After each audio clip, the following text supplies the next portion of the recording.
By the beginning of the 22nd century, an era of technological advancement came to the world. Now modern people have become able to enjoy only virtual reality.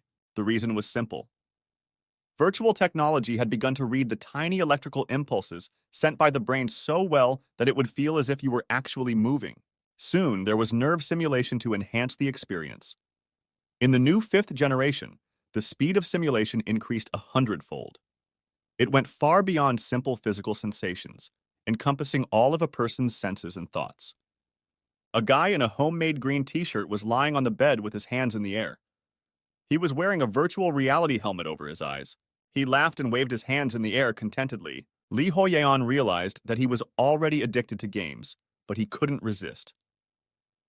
The boy devoted every free moment to virtual reality. In fact, he wanted to quit gaming. However, on the 10th anniversary of the fourth conquest of Labyrinth City that swept the world, the developers presented the fifth-generation virtual reality, Labyrinth World. Lee Hoyeon. He was one of the 300 million players of this game. In reality, he was better known as Rodrigo El Dirgo, a character who had reached the 97th rank. Like many players, he's wanted to quit virtual reality for a long time. However, the guy couldn't resist. The developers begged him to return to the game and even sent him free fifth-generation virtual reality glasses. That night, the hero was plugging away at a new game for the first time in his life. A few minutes after the boy put on his glasses, the system notified him that a new walkthrough was starting. Once user identification was completed, the rankings and achievement points from Maze City were transferred to the new account. Looking at the new world, Hoyeon remembered that the new server was supposed to be 100 times bigger.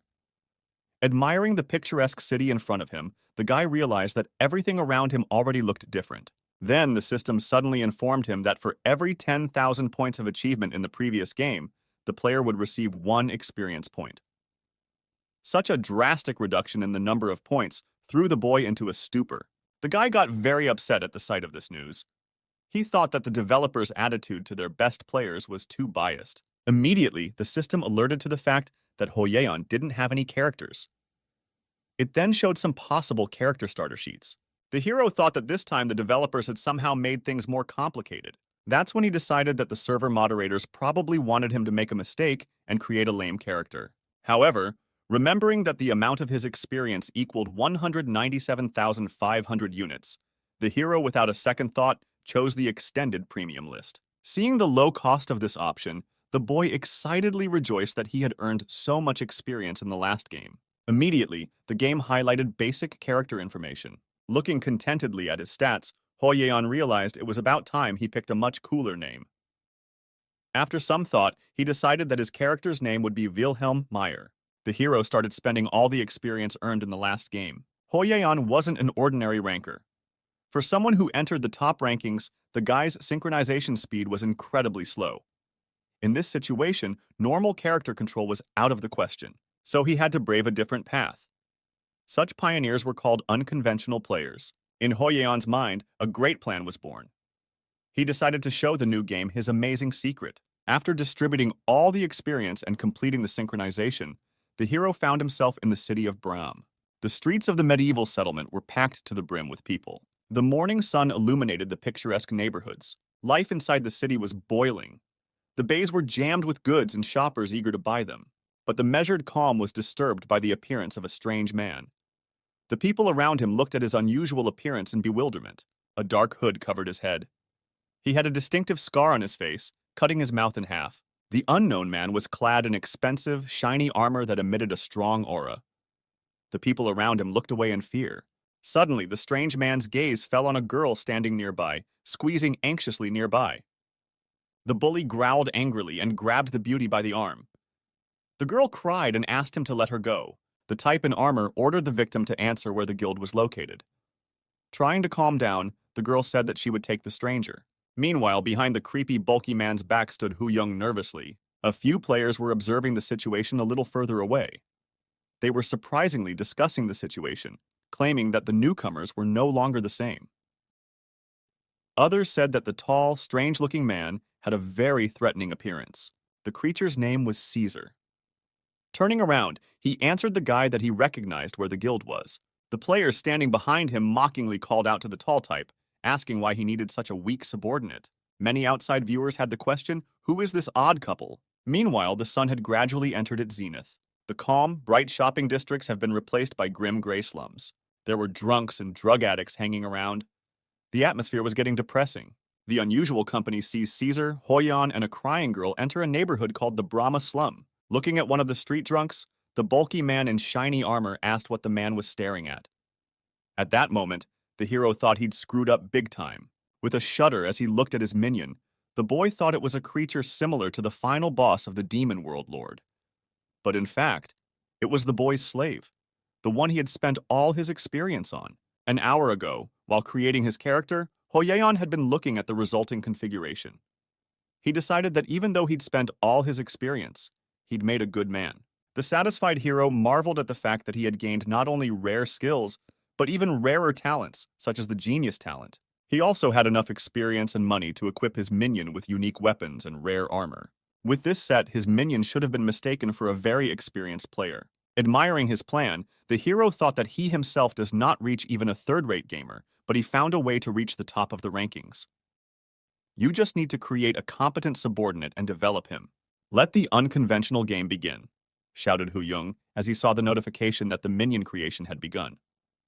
The image of his new servant gradually began to dawn on the boy's face. Imagining the grandiose accomplishments to come, the hero realized that so far only one great man had succeeded in such a dizzying coup, and that was him. Soon the system notified that character creation was complete, and a new NPC named Caesar was born.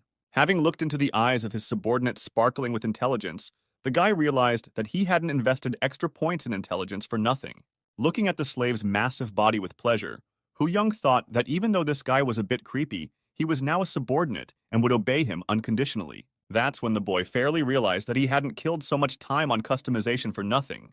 But suddenly the system showed a new notification. It said that in this game, the subordinates now have a loyalty scale. If the value falls to a certain level, they will refuse to follow the hero's orders. At the same second, Hoyaon looked into his slave's eyes in horror. No one had warned him about this new feature beforehand. The system added that in a worst-case scenario, the subordinate would stop thinking of the hero as the master and might even leave. This innovation came as a complete surprise to the boy. As he looked at his slave, he thought for a second that this type of man did not look like an obedient minion. Closing his eyes, the boy thought in horror that the worst outcome could come from the slightest misstep. Immediately, he imagined his subordinate plunging his huge sword into his back without blinking an eye. Excitedly speculating about possible outcomes, the hero didn't hear a suspicious rustle behind him. Suddenly, a quick stomping sound came from behind him. He turned around and saw a boy approaching. The kid suddenly ran up to the hero and pushed him, grabbing something from his pockets. Frightened, Hu Young shouted out that with his characteristics, he wouldn't be able to withstand such an attack. The next instant, he fell backwards face down into the ground. A second later, the hero felt a strong puff of wind coming from behind him. He felt the gaze of his henchman on his back. In the same instant, the creature was in front of the guy's face. After standing for a while, it reached out its hand toward him. It was then that the boy decided that the worst possible outcome had come. But suddenly, the minion reached out to the boss and asked the man if he was okay. This outcome threw Ho Yan into a stupor. He still couldn't guess what was on the slave's mind. However, deciding that he was still in control, the hero replied that he wasn't okay. Lifting himself off his feet, the guy saw a notification from the system. It said that the subordinate was ready for use. Reaching out to his henchman, the hero saw the information that a normal relationship had now been established between him and Caesar. Trailing off, Hoyeon learned that his relationship with his subordinate would be adjusted over time. The system added that now that a relationship has been established, Caesar considers the hero a charismatic boss. The henchman thinks his master must be up to something incredible. The game claimed that the subordinates feel the waves of impending success coming from the hero. However, if the guy doesn't meet the slave's expectations, a variant of the story with a worse outcome will be launched. The last bit of information had shattered the boy's confidence a bit in the fact that things were now getting better. Realizing that the mechanics of interacting with the slave had expanded considerably, Hoyan decided that he was now even more screwed. Once the hero was back on his feet, the game launched a new mission that required catching a pickpocket in an alley. In the event that a player fails within 10 minutes, they will forfeit all of their starting gold. Remembering the moment with the purse snatching, the boy thought that if the task was not accomplished, the worst outcome would occur. As the hero was trying to figure out what to do, a voice of reason visited his head. With not a second to spare, Ho-yeon ordered a henchman to catch the pickpocket. A satisfied Caesar flashed his eyes and said that he would fulfill any request of his master. The game notified that the subordinate now felt the energy of a great man from the hero. In the blink of an eye, the character burst from his seat. It was as if he had just vanished. After seeing Caesar running away, Ho-young thought that even though it was his subordinate, he still looked creepy. At that moment, a heavy sigh sounded behind the guy's back. Turning around, the boy saw a girl who could barely hold back from crying. Feeling some guilt towards his accidental captive, the hero tried to calm her down. However, the girl turned her head sharply and looked at the boy with an embittered look. Ho-yeon found himself in a stupor. He couldn't understand why this girl was looking at him like he was trash. It seemed as if she was looking at Caesar differently. Angry at this injustice, Ho-young leaned over to the stranger and said that his subordinate was even more competent than he seemed. With an angry glare, he ordered the girl to behave if she cared about her life. In response, the slave girl apologized to the boy in fear. The hero still hovered over the girl in a similarly terrifying manner. The boy added that he despised those who could only talk. In response, the crier, with trembling hands, held out a single gold coin to the Barinya. Ho-yeon looked at the one kupar that glittered in the girl's hand. He thought it was enough for a bite of apple. Calmly, the boy waved the girl away, refusing to take the coin. And just seconds later, the game sent a notification that Caesar had caught a pickpocket. Satisfied, Ho-young thought that this subordinate would do an excellent job in any of his assignments. However, at the same moment, the girl cried out in horror, not realizing what was even going on in this game. Surprised at the beauty's incomprehensible reaction, the guy looked ahead. At the same moment, goosebumps ran through his body. Caesar walked toward him with heavy steps. He also had a pickpocket with him, hanging upside down and holding back tears, trying not to cry. Caesar notified the boss of his return. In his right hand, he held a sword, to the blade of which was tied a pickpocket hanging upside down. While Ho-yeon looked on in horror at what was happening, the system notified that in the 5th generation of the game, after catching a pickpocket, the player is given a choice. You can either take back all the stolen money or establish a relationship and start a chain of quests. Throwing his sword behind his back, Caesar muttered that this wretched thief had dared to take what belonged to the boss and knocked him down. So the subordinate decided to teach this boy a lesson. Ho-yeon seemed unable to believe what was happening. He couldn't understand how he had managed to create such a monster. Unleashing the pickpocket, Caesar looked at the trembling boss and asked if there was any problem. However, neither the hero nor the girl behind him could still return to normal. Looking at the menacing face of his slave, the guy thought that if he gave a slack and showed himself not as the boss, his henchmen would stop obeying him. With a confident look from the servant's eyes, the boy asked Caesar seriously if he thought anyone decided matters like that. This reaction from the master put the subordinate in a stupor. Realizing that the boss was not pleased, Caesar assured his master that there were no witnesses, and if he was worried that the boy would talk, he could be silenced now. Ho-yeon asked his henchman what benefit he would get from the death of this pickpocket. Caesar pondered the logic of this choice. It was only a couple seconds later that he realized what his master was getting at. Pointing at the pickpocket, he decided that his boss most likely wanted to know where this boy lived, so he could strip him of everything.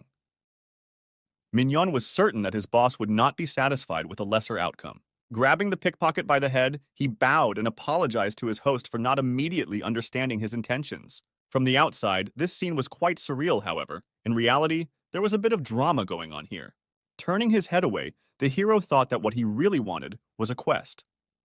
Immediately, the system notified that the notoriety of the player Wilhelm Meyer had increased by 1 point.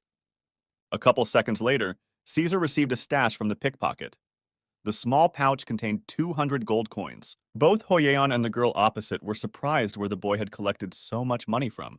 In response to their questioning looks, the boy replied that there were a lot of rich wimps out today.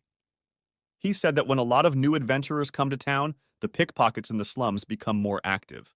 The hero realized that this kid was stealing starter gold from everyone he came across, be it player or NPC.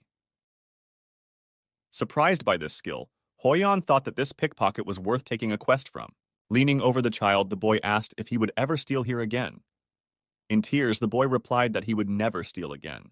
But the hero suddenly said he expected a different answer. He demanded that the boy tell him that he needed money for his mother's treatment or that his siblings were starving. The boy demanded that the child make him feel sorry for him.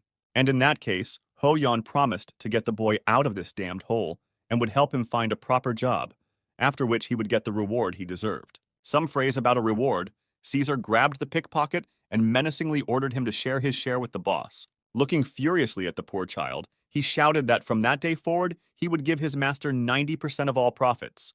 The boy folded his shaking arms across his chest and through his tears said that he would never steal again in his life. Caesar muttered in fury that this little pickpocket only knew how to steal. He drew his sword, swung it at the child, and asked him hatefully how he dared to ask for forgiveness after he had tried to steal from his master. At the same time, the slave menacingly muttered that they did not want a pickpocket who did not want to steal. At the sight of the blade, the boy cried out in horror and screamed. Just then he bowed to the creepy type in the cloak and shouted that he would do anything and steal again as long as he wasn't killed. Satisfied with that answer? Caesar put his sword behind his back again. Ho-yeon stood behind the henchman's back, terrified and unsure of what to say. There was only one question swirling around in his head. What had just happened? At this second, the system notified about the discovery of a new characteristic, charisma. The game noted that the pickpocket is broken physically and mentally, and now he will give the player a part of his earnings. Looking at the next messages, the hero thought he didn't need that kind of charisma. As they moved out of the alley, Caesar noted that the boss was incredible. He wondered how the boss had realized the boys had so much money and marveled that they now had over 200 gold coins. Tired of the emotional swings, the hero didn't realize what his subordinate was carrying. Looking at his slave, Ho-yeon replied that half the money would be his, for which Caesar thanked his master. Moving further and further down the alleys behind the girl, the hero was surprised that the minion's loyalty hadn't increased one bit. Though he expected the minion to at least say that he didn't expect anything less from the boss. After a while, the frightened girl announced that they had come. Ho-yeon and his slave looked questioningly at the strange structure in front of them. Opposite, instead of a guild building, they saw the entrance to an obscure building covered in cobwebs. As the girl walked towards the exit, the hero thought that the Adventurers Guild should be located in a luxurious building right in the center. The stranger box opened the doors. The guy was still trying to figure out why such a large city had no funds to support a guild. At that moment, the sound of a knife hitting the table was heard inside the room. Inside the room, which resembled a saloon in appearance, sat a number of people of dubious appearance. All of these strange individuals were more like bandits than any adventurers. As soon as the unknown visitors entered the room, all life around seemed to stop. Finding that almost all the visitors were looking at him, Caesar asked what they were staring at, and were they all bored with life? This arrangement greatly frightened the protagonist. Turning back to his companion, Ho-yeon asked fearfully where she had led them. The girl replied with a serious look that it was the Outlaws Guild. Realizing that now they were finally in trouble, the boy screamed at the top of his voice. Looking at the bartender, the boy thought there was nothing to be surprised about. Suddenly, the one-eyed man greeted the new visitors menacingly and asked what they desired. It turned out that this shabby-looking building was called Brahma's Bar. Caesar looked at his boss in bewilderment, nervously clutching his head. Bowing his head, the minion said that the master was meticulous as always. Smiling, he noted that now they had everything they wanted, so they could safely get rid of this useless wench. The boy looked at his henchman in bewilderment. At that moment, he was greatly horrified by the cruelty of his subordinate. The boy remembered, however, that he was not allowed to show weakness to his slave. He made a serious face and called Caesar threateningly. With his hands crossed behind his back, the hero mouthed that that pickpocket was a criminal, and if they got rid of him, they'd get nothing for it. But the situation was different now. If they attacked civilian authorities, they wouldn't get away with it. With a confident look at his subordinate, Hu-young asked if he should chew him out. Otherwise, they would have unnecessary problems. With a menacing glance at the girl, Caesar replied that he understood. Suddenly, his face contorted with rage. The henchman shouted at the girl to get away and never be seen again. Overflowing with tears, the young lady quickly ran out of the bar. Glancing from behind the door in the direction of the girl, Ho-yeon thought that the poor guy was not to be envied. Looking after the fleeing beauty, the guy thought that he had only felt sorry for one woman before. He'd met her in the game then, but the world was many times bigger now, so it was unlikely they'd run into each other here again. Suddenly, the type with the eye patch once again called out to the visitors and asked if they wanted to join the guild. At the same instant, Caesar, unexpectedly to the hero, replied that this was exactly what they had come here for. Immediately, the boy hurried after his henchman, who moved toward the bar. The bandits watching from the side were talking among themselves. Some of them concluded that the alleyways were about to get even calmer. The bartender replied to the approaching guests that the entrance fee was 5 gold pieces. He added, looking at the pale thug, that since they had just arrived, they probably didn't have a dime. The one-eyed man then advised the couple to return when they had some money. But no sooner had the bartender uttered this than Caesar immediately threw a handful of gold coins on the table in front of him. The one-eyed man was greatly surprised at such boldness and speed, but did not utter a word. He then took out a wooden token from his pocket. Pointing to the object in his hand, the one-eyed man muttered that it was proof that one was a member of the guild. At the same moment, Caesar angrily slammed the table and asked if this guy wanted to say that this piece of wood was worth 5 gold pieces.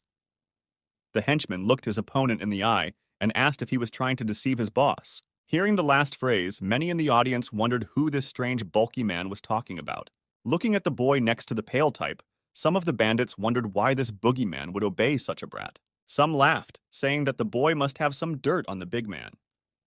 Another said that if that were the case, the big man wouldn't have left the dead man alive. Some of the visitors were looking at the kid with a smile, making theories as to whether this kid was walking around in rags to pass as a newcomer. After several such laughs, Caesar's patience broke. He approached one of the laughing visitors menacingly. The type in the green shirt felt a hard stare from behind him and turned around. Just then he asked the strange verger what he wanted. Instead of answering, Caesar slapped the scoundrel with a savory slap. It seemed that a blow of such force could easily break a man's neck. The bandit slumped off his chair and fell to the floor. He struggled to get up and immediately grabbed his face with his free hand. His mouth was bleeding nonstop. Caesar raised his hand and shouted, "How dare this impertinent man throw mud at the boss right behind his back?" He exclaimed indignantly that he was fed up with this viper.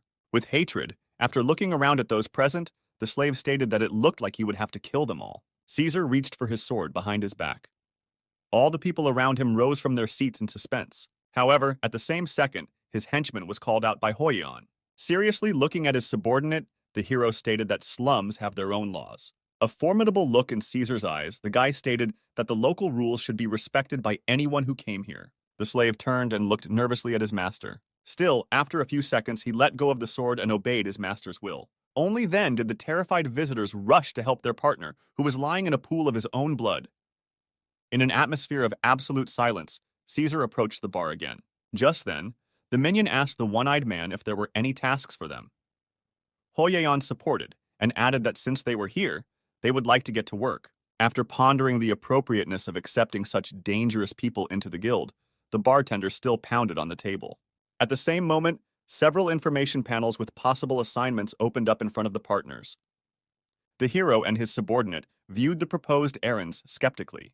Hoyan grudgingly thought that the rewards were so-so, and the quests weren't the fastest either.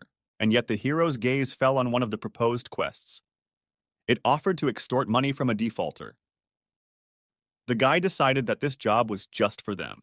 Just then, he announced to the one-eyed man that he was going to collect his debts and asked where to find the junk shop.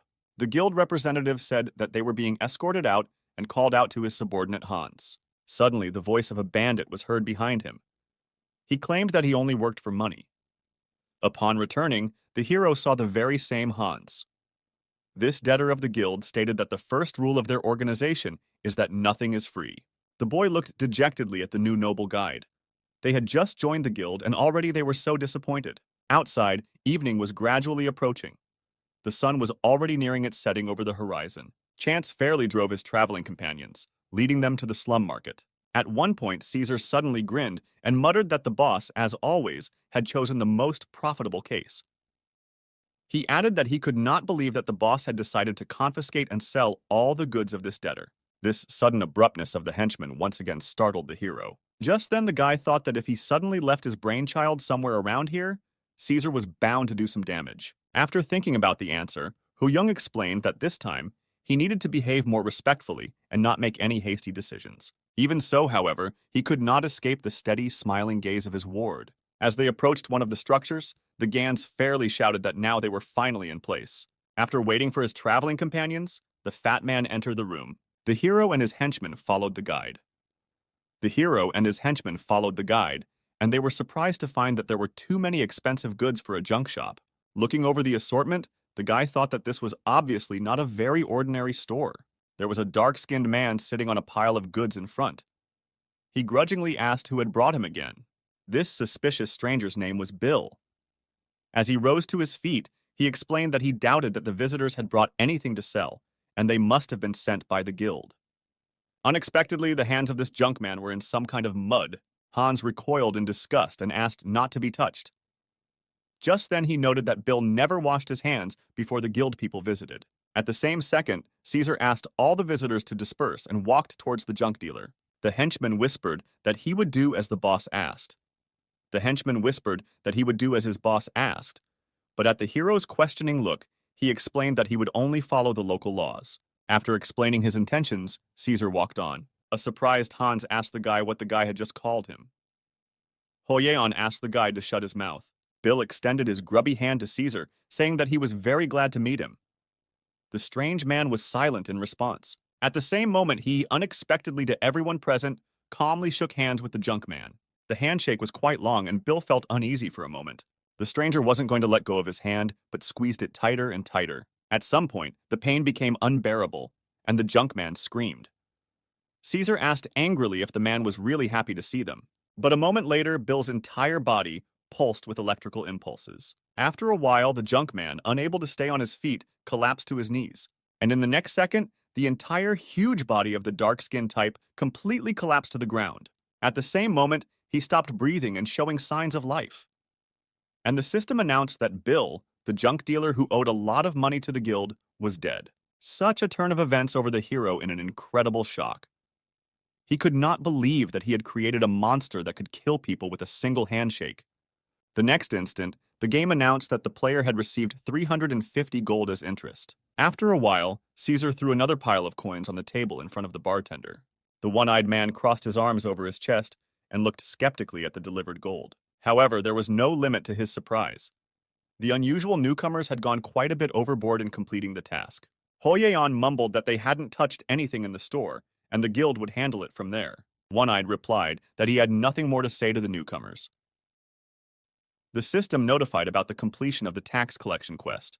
Unexpectedly, the game notified that a guild employee is very wary of the protagonist. This news alarmed Hoyeon more than a little. He was surprised that the bartender was staring at them so intently, and yet, turning his gaze to his subordinate, the boy thought that the one-eyed man could be understood.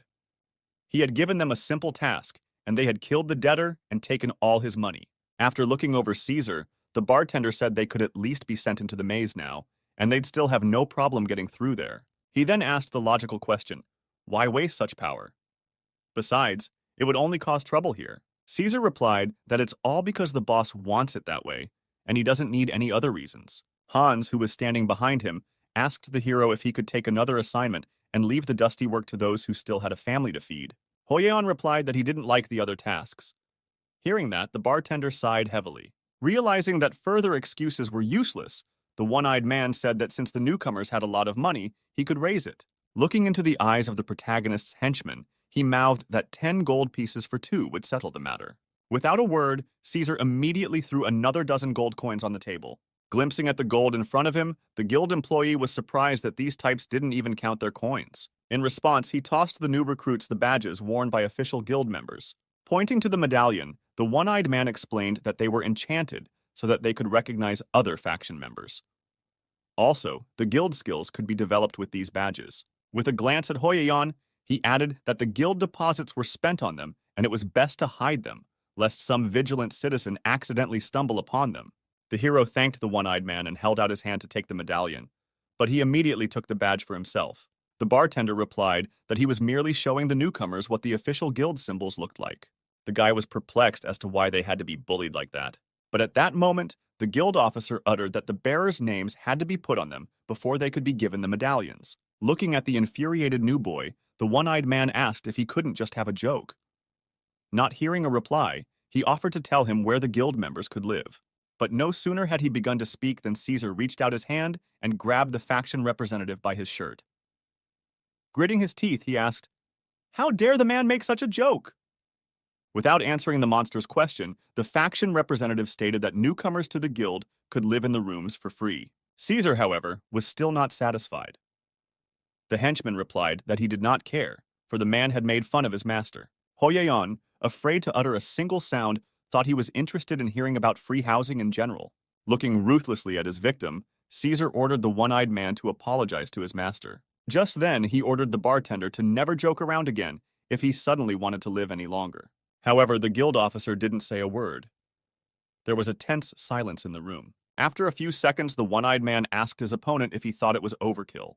This question drove the monster into an indescribable rage. In the blink of an eye, he snatched his sword from behind his back and struck a warning blow with it. The blade sliced the bar in half with a swift stroke. The whole place was covered in dust. The patrons, who had hitherto been quietly observing the situation, now rushed for the exit. The frightened bartender could hardly say anything. However, when he pulled himself together, he apologized and admitted that he had been too rude. But in the same instant, Caesar shouted for the one-eyed man to apologize not to him, but to his boss. Shaking his head, the guild staff member apologized to Hoyeon. But even that answer did not satisfy the monster. He pulled his victim to him and asked him where there was any sincerity in his words. Seeing no other way out, the guild officer took out a coin purse from behind the bar. He handed it to Caesar and said that he realized that there wasn't much here, but that gold was more precious than sincerity. The system has notified you that you have received additional coins. At that moment, the hero unexpectedly liked the apology, which is profitable for him. Smirking, he thought that if everyone apologized to him like that, he would be rich very soon. Turning around, Caesar looked at the smirking host. Pulling the bartender's shirt once again, he shouted in anger that his boss was in a bad mood right now, and he was pissed off by the one-eyed man's insincerity. Clutching his head, the boy wished this would all be over soon. Morally tired of the incessant abuse and shivering with all his body, the bartender offered another option to solve the problem. At the same second, he pulled out a crushing palish from behind the bar. This magical weapon had increased cutting power due to the materials used to create it. After examining the weapon in his hands, the hero realized that it was a pretty good sword. It is perfectly sharpened and enchanted. Most likely, this weapon can cut even what it can't reach. After examining the characteristics of the blade, the guy thought that surely this sword cuts a few centimeters beyond the point. Thus, this weapon is excellent for close combat. Staring at the hilt of the sword, the boy didn't utter a word. His silence and different facial expressions were beginning to piss Caesar off. Considering that his master never remained satisfied, the monster seemed to lose its temper. Grabbing his sword from behind his back, he swung it at the bartender and asked if he was really thinking of paying them off with some crappy sword. Hoyeon, who was no longer able to understand his subordinate, clutched his head with his hands and thought that he was fine with it as it was. Meanwhile, Caesar looked at the bastard with hatred. At the same moment, he muttered that it was time to teach this insolent bastard a lesson for not knowing his place. At the same moment, the hero saw his henchman swing his sword and realized that tragedy could not be avoided. However, suddenly the monster's strike was parried by a blade that came out of nowhere. Such a sudden interruption of the strike had even Caesar in a stupor. It turned out that all this time, there was a trapdoor in the ceiling above the bar. An unknown girl crawled out of it and covered her partner from impending death. Wondering what was going on here, she tossed Caesar's blade aside in a flash. Looking at the unexpected opponent, the subordinate player ordered the wench to get out of the way. In response, the beauty noted that calling her a wench was rude. When she saw a rather strong character in front of her, the stranger marveled at the fact that the guild had a real psycho and asked what his name was. The monster replied that his name was Caesar and asked the wench what her name was. The pretty girl put her hand to her heart and replied that her name was Lena. At the same moment, there was a rather prolonged silence in the room.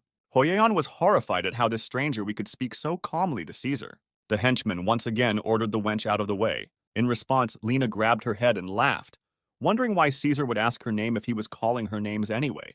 Such audacity surprised the protagonist even more. His minion had already warned the stranger twice. Still, judging by Caesar's skills, he's been through a lot and should be able to identify a strong opponent at a glance. From the looks of it, if his monster is bagging, this stranger isn't that simple. Perhaps she is also stronger and more experienced than his henchman. In that case, if his hunch is correct, they're very much in trouble. But suddenly a terrible thought came to the boy. Only one person could be stronger than Caesar in this room. Most likely, Lena was from the top of the guild. Remembering the way she easily parried his ward's blow, the hero tried to imagine how much agility this girl had. Caesar has 20 points of strength and 10 points of agility. For that kind of strength, he moves pretty fast and he's not exactly slow. The moment Lena jumped out of the hatch, the guy thought that agility was responsible not only for speed, but also for dynamic visual acuity and reflexes. And even if the heroes move at the same speed, the advantage will be with the one who has higher agility. It will be easier for him to hit lifelong important aim, as well as to dodge attacks. After realizing the difficulty of the situation, Hu Yong was concerned that he had to risk fighting against such an opponent at the very beginning of the game. However, if he is willing to back down, Caesar's loyalty will surely plummet. Sensing the inevitable approaching, the boy beckoned to the girl. However, he couldn't immediately remember her name because he was so nervous. Remembering the name of the guild employee, the hero asked, "When a vendor makes a mistake, is he or the store to blame?" Rolling her eyes, Lena asked, "Did the stranger really want to complicate things?" The hero responded that if an employee was wrongdoing, the customer could complain about it and, of course, expect an apology. Just then he asked the girl, "Was he wrong?" Lena thought for a moment. However, in the next instant, she had already deftly picked up the badge lying on the table with great speed. While the medallion was still in the air, the girl caught it in her hand. Showing it to the guys with a smile, she asked if they had said anything about the badges. In response to the silence, Lena said that it turns out the guys were members of the guild. Clutching the badge in her hand, she asked, "What's the point of talking about customers then?" Looking at the new recruits, the girl said that they had not been officially hired yet and were on probation. So they were not clients, but just part-time workers who would only be trusted to clean the floors and windows. Both heroes remained silent, unable to make any counter-arguments. My impeccable logic, Lena hurt Hoyeon's pride, which made him very angry. Displaying a bag of money, the hero asked the girl where she had ever seen a janitor with 500 gold pieces in his pocket. Such a picture made even Lena speechless. Surprised to see a fortune in one boy's hands, she said that it was enough even for her own store. And why bother with part-time jobs at all? In response, the boy muttered quietly that every major store had its secrets. Flashing his money, he said that these secrets, experience, knowledge, gained wisdom could not be bought with money. Lena looked greedily at the glowing purse. Just then she mouthed that this was exactly what she needed, all of it. The girl said happily that she liked the boy. Then she asked if the boy was the big guy's boss and what was his name. Hoyeon replied that his name was Wilhelm Meyer. But before he could continue, Lena shouted that his name was cool too. The pretty girl glowed. She covered her mouth with her hand and said that she liked the guy more and more. Pointing her blade in Caesar's direction, she replied that she would not interfere. The one-eyed man shouted fearfully that Lena was refusing to fulfill her duties as a guild protector. The girl answered in the affirmative. At the same moment, she jumped back into the hatch. The bartender said she couldn't get away with it. Lena said she didn't care. Sitting on the top floor and looking down, the girl shouted to the one-eyed man that she was smart and talented, and he was worthless. That's why the manager likes her better. In the same instant, the hatch slammed shut. The one-eyed man looked fearfully after the girl who had fled. There was nothing more he could do. Caesar drew his sword and cut off the one-eyed man's head with a single blow. The system then sent a notification that Caesar's notoriety had increased by 10 units. Looking at the flying blood splatters, the guy noticed that his notoriety had also increased by 20 units. At that moment, the hero tried to make sense of everything that had happened, but he could not bring his thoughts together. Caesar put his sword behind his back and told his master that now he could calm his anger. Not long before, Lena was lying drunk in the attic of a bar. It was just another boring day. All those worthless idiots drinking, gambling, and making vulgar jokes as usual. And even when someone was getting into a fight, Lena couldn't believe she'd have to wait here to protect them if anything happened. And day in and day out, you just had to die of boredom here. If it wasn't for that fucking guild contribution, the girl would never have agreed to this. But suddenly she heard a rumble on the first floor that was unlike any sound she had ever heard before. Perhaps this was just the chance Lena needed to unwind. Peeking out through the gap, the girl noticed the long-awaited scuffle. However, to her surprise, some of the drunken bandits were just lying on the floor and almost crying like babies. Others, in an unprecedented panic, tried to get the hell out of the bar as quickly as possible. Next to the bar, however, stood a creature of incredible power. The eyes of this unusual monster were incredibly bloodthirsty. He was no match for the scum of the earth.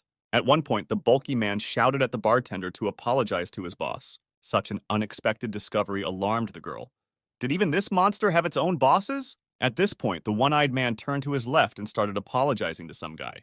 Lena was surprised that such an exhausted boy could be the boss of such a powerful creature, especially since he was wearing rags. Suddenly, she saw the one-eyed man give the guy his stash. The girl was greatly surprised that the bartender would give them a whole 100 gold coins as an apology. But the reaction of the so-called boss was beyond her expectations. To the girl's surprise, the guy didn't seem to be happy.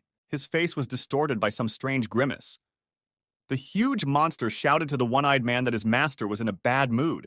The guild officer pulled out a pretty good sword as well.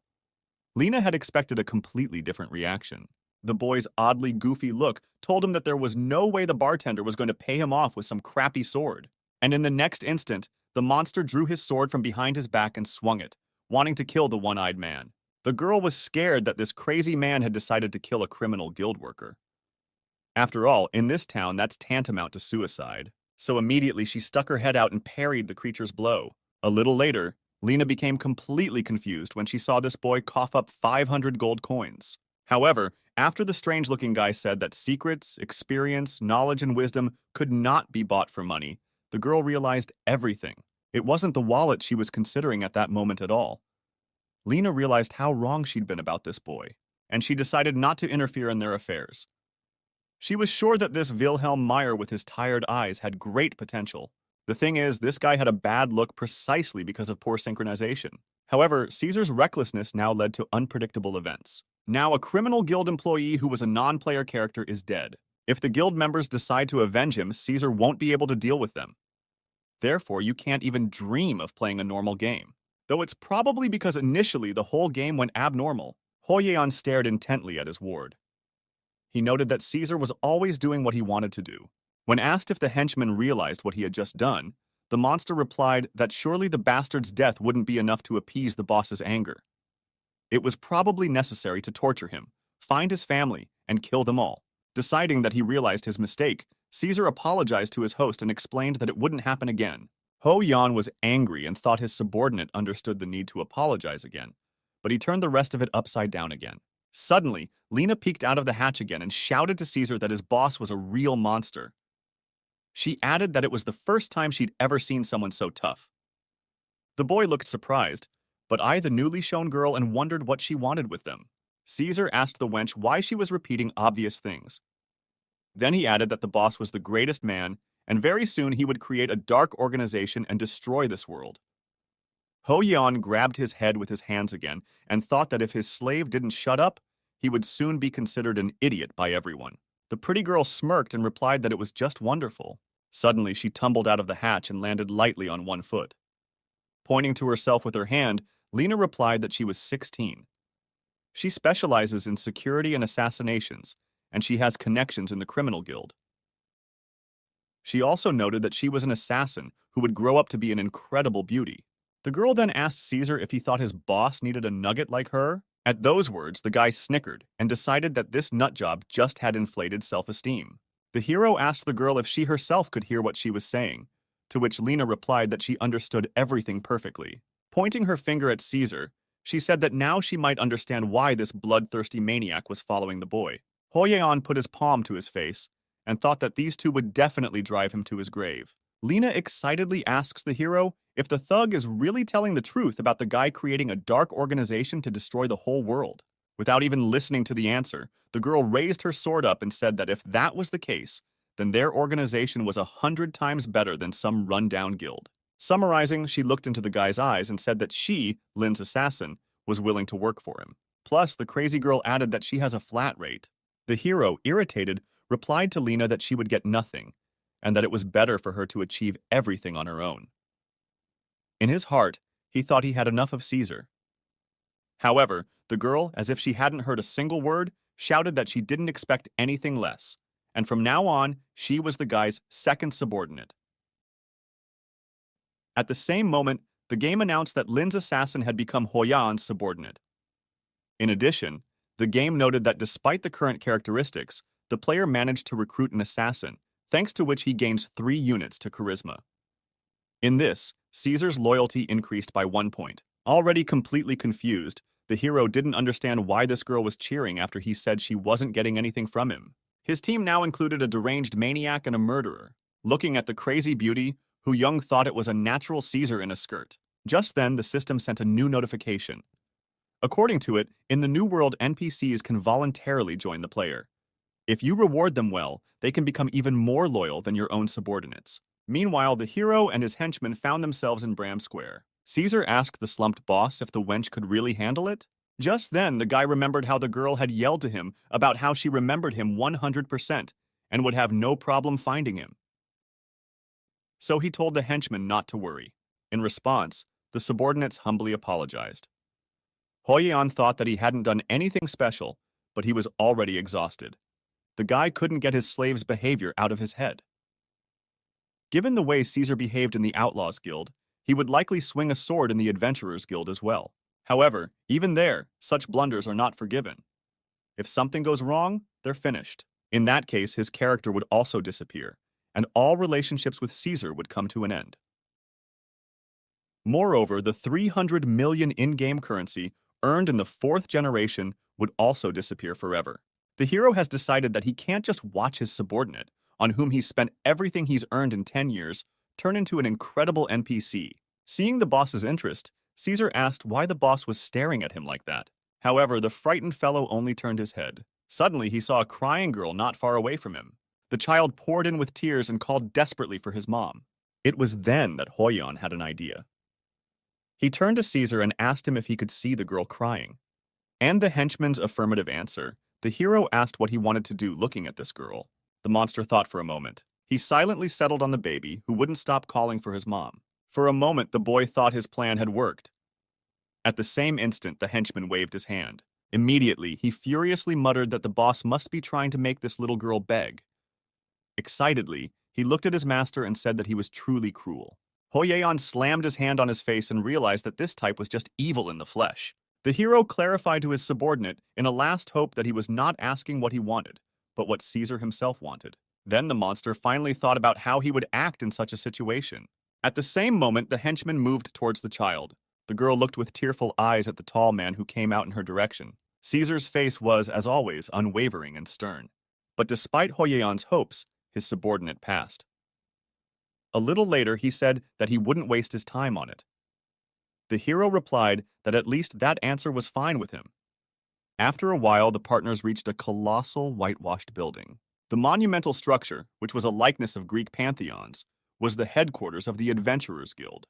The mint of people gathered around was already much more decent than in the back alleys. People were discussing orders and their fulfillment. Hoyeon walked through the vaguely familiar corridors and noted that things had changed a lot after all. Caesar grudgingly muttered that the line gathered in front was too long. In response, the hero ordered his henchmen to stand silently and not utter a word. Although the boy was still timid in giving such orders, his servant obeyed unquestioningly. Immediately afterward, Caesar calmly fell into line. Hoyeon thought that he was most likely beginning to understand how to deal with him. Naturally, the people around immediately began to discuss the unusual couple. Many people were surprised that the kid in the starter's clothes was ordering something to that huge big guy with the fierce look. Indeed, it was Caesar who looked the strangest in the room. Soon, the turn came to Hoyeon as well. The girl at the front desk said that the registration fee was 1 gold. After paying, the cashier handed out adventurer badges. She then explained that they could be used in the labyrinthine city of Brame. The hero twirled the medallion in his hands and asked the girl how to use them. The hero twirled the medallion in his hands and asked the girl how to use them. Pointing to the amulets, the cashier said to drop blood here and then return it to her. After that, the medallion will show a window with information about the characteristic, and the system counts them, as well as talents and skills. And already based on this data, the game will offer the player the optimal class. At the same instant, Caesar turned around and shouted across the square for the people to get ready, for now they would find out what his boss was capable of. Clenching his teeth, he muttered that none of them worthless humans had ever seen anything like this. Hoyeon shamefully ordered Caesar to shut up again. Just then, he muttered that he wasn't going to waste a drop of blood on such nonsense, though, truth be told, the hero himself was wondering what he was capable of according to the system. Meanwhile, an awkward silence hung in the air, as if everyone around them was afraid of them at that second. The guy pulled out a dagger and prepared to pierce his finger. He was probably afraid of Caesar because of his 4 enhanced characteristics that ordinary people can't afford. However, Hu Young possessed a far more important thing: charisma. At that moment, it seemed to him that he himself was afraid of his own potential. Even the mere fact that Caesar himself obeyed him was already proof enough of his incredible power. Dropping a drop of blood into the amulet, the guy decided to see what classes were suitable for him. Just then, he slipped the medallion to the girl behind the counter. The cashier opened the system and began analyzing the hero's blood. However, the result obtained made Hoyeon shudder in shame. The game offered him 3 classes to choose from: con man, con artist, or robber. Such a result was as shameful as possible. The guy could not understand why it was so. After all, he has been one of the strongest players in the series for several years. More than anything else, however, such a result infuriated Caesar. The monster slowly approached the class selection window. He took a long and thoughtful look at the results. But at the same time, the hero looked fearfully at his henchman. Hoyeon felt that such a class list would definitely undermine his authority in front of Caesar. However, the class list is also given out depending on what the person has been doing in the game all this time. The guy, on the other hand, has threatened civilians, killed a criminal, and killed an NPC elder during that time. And although the direct perpetrator of all these crimes was Caesar, everything turned out so precisely because of the irresponsibility of the hero. However, to Hoyeon's great surprise, his underling laughed and mouthed that what he was seeing on the screen really looked like his boss. The boy turned around and stunned. As it turned out, while he hadn't been looking at the screen, the classes had somehow changed in the meantime. While Caesar was rejoicing that his master was really great, the guy asked the cashier why the specs had changed. The girl replied that the system uses very limited information to generate the class list. However, if instead of basic characteristics it does the calculation based on extended characteristics, it may take more time. Thus, Hoyeon was faced with a new list of 3 possible roles: boss, assassination organizer, and assassin.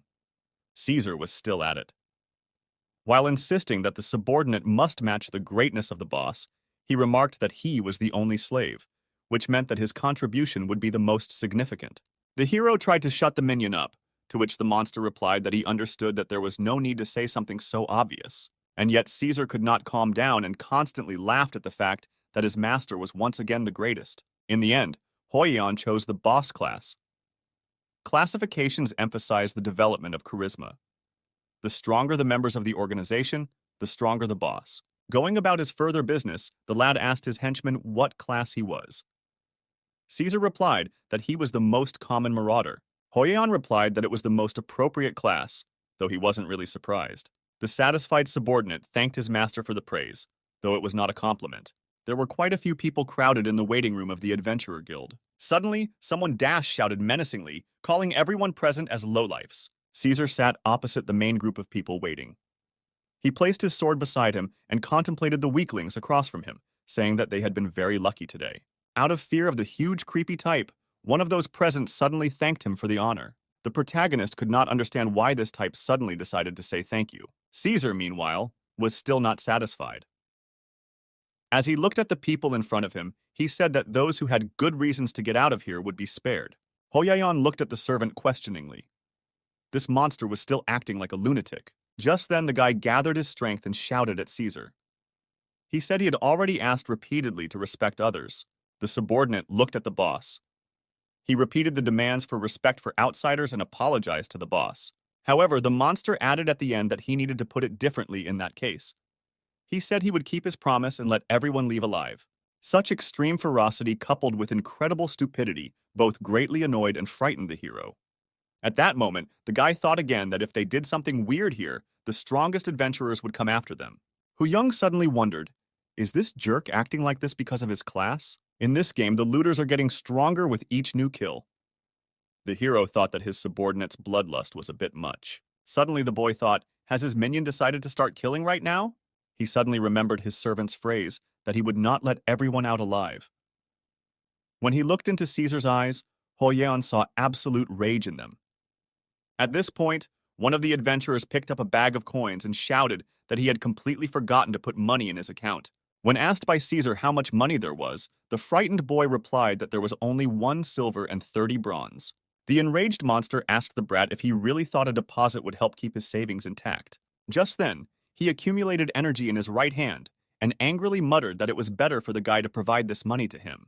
The terrified adventurer looked at the fearsome creature in horror. Not expecting such an outcome of events, the hero was surprised that his subordinate was going to rob people. The lad clasped the bag of gained goods and shouted that he would never give it to anyone. But no sooner had the boy run any significant distance than a dagger flew into his back. An exasperated Caesar muttered that he wasn't going to run after anyone and beg them to give him the money. He told the boy who had fallen to the ground that he would spare him. Hoyon, who was sitting next to him, was shocked by what he saw. What was happening before his eyes now was not at all like mercy. The rest of the adventurers fell silent in horror. Some shrank back and tried not to utter a word, and some, on the contrary, cried and called for their mother. That's when the protagonist realized that now they have hit the point of no return. Because if anyone here gets out of here unharmed, they will report it to the guards. If the legionaries learn of all Caesar's misdeeds, they will be in trouble. In that case, they would no longer be allowed into the Adventurers Guild. And the further this situation continues, the more problems will arise. The boy carefully considered the possible courses of action. However, most likely there was still only one way, but suddenly it hit him. You didn't have to kill everyone, you could just intimidate them. At the same time, it was necessary not only to bring people to a state of terror, but to make it so that they, fearing for their lives, would never report what happened here. At this moment, the hero activated a special charisma skill. At the same time, his face once again took on a silly look. Strangely enough, Caesar noticed it. Jumping to his feet and grabbing his sword, he shouted to the men that his master was bored. Pointing his blade at the adventurers, the monster called them pathetic lowlifes and said he was giving them a chance to cheer up their boss. And those who fail in this task, Caesar promised to chop into small pieces. The players looked on in horror and bewilderment at this surreal sight. The two guys sitting next to each other looked at each other. Suddenly, the only sure plan emerged in their heads. The blonde asked his colleague what his name was. The man dressed as a magician answered that his name was Melpi. The guy in armor asked his interlocutor what he thought Nostradamus said before he died. Other people stared in amazement at this strange dialogue. The main character was also staring in amazement at what these two had come up with. Just think, I'm gonna die! The blonde man in armor concluded his anecdote loudly. There was dead silence in the waiting room. The only sounds that came out were the groans of the guy lying on the ground with a dagger in his back. The silence was broken by Caesar's roar. He called the guy in the armor a pathetic imbecile and asked if he really wanted to make the boss laugh with such a bullshit joke. The blonde shouted that he didn't know any better. In response, the monster said that the boy had missed his only chance. With a wave of his huge sword, he said that he had humiliated the boss with his idiotic joke. Caesar then shouted for the type in armor to prepare to die, but suddenly the main character laughed at the top of his voice. He wiped away his drool and thought to himself that, though he hated to admit it, the joke was really funny. A surprised Caesar looked at his boss in bewilderment. Hoyeon looked into his ward's eyes. Judging by the look in his eyes, he didn't have much faith in the sincerity of the guy's laughter. Closing his mouth, the hero thought that it looked like he was not allowed to laugh in this sad world. At the same moment, he once again made a semblance of a charismatic face. Just then, he muttered in a strange voice that the joke wasn't funny at all. But if he didn't laugh, his subordinate would finish those bastards off. Then Hoyeon portrayed the most unnatural laugh of his life. It was so disgusting and embarrassing that all the people sitting around covered their ears to avoid hearing this nightmare. From the look on Caesar's face as he watched from the side, one would think that he too was shocked at what was happening. However, at the same instant, the servant smiled big and thought that he had never heard the boss laugh like that. Immediately, he praised the boys and said that they were great jokers. With a wave of his long sword, the monster mouthed that surely all the people around him understood everything. Glaring angrily at those present, he informed them that their lives were now on the line, and nothing should be impossible for them. The adventurers sitting across the table looked tearfully at their executioner. The protagonist listened in horror, as his minion said that if they wanted something, they had to earn it. And those good-for-nothing scum who don't prove themselves will not get out of here alive. It was just past noon, and inside, the game had just begun. The Adventurers Guild waiting room suddenly turned into a prison cell. The suburban Brahm tract was blown around by a strong fall wind. A girl wrapped in an orange cloak was walking along the forest path. That traveler was Lena. The professional assassin from the Outlaw Guild was shivering from the cold. Suddenly, she looked up into the sky and wondered what the boss and his swordsmen were doing up there right now. The wind seemed to blow even stronger after that thought. Suddenly, the girl's eyes sparkled, and she thought her boss must be doing something incredible. Meanwhile, several sharply sharpened blades were flying in the waiting room. One of the adventurers was deftly juggling his knives, the protagonist and his subordinate.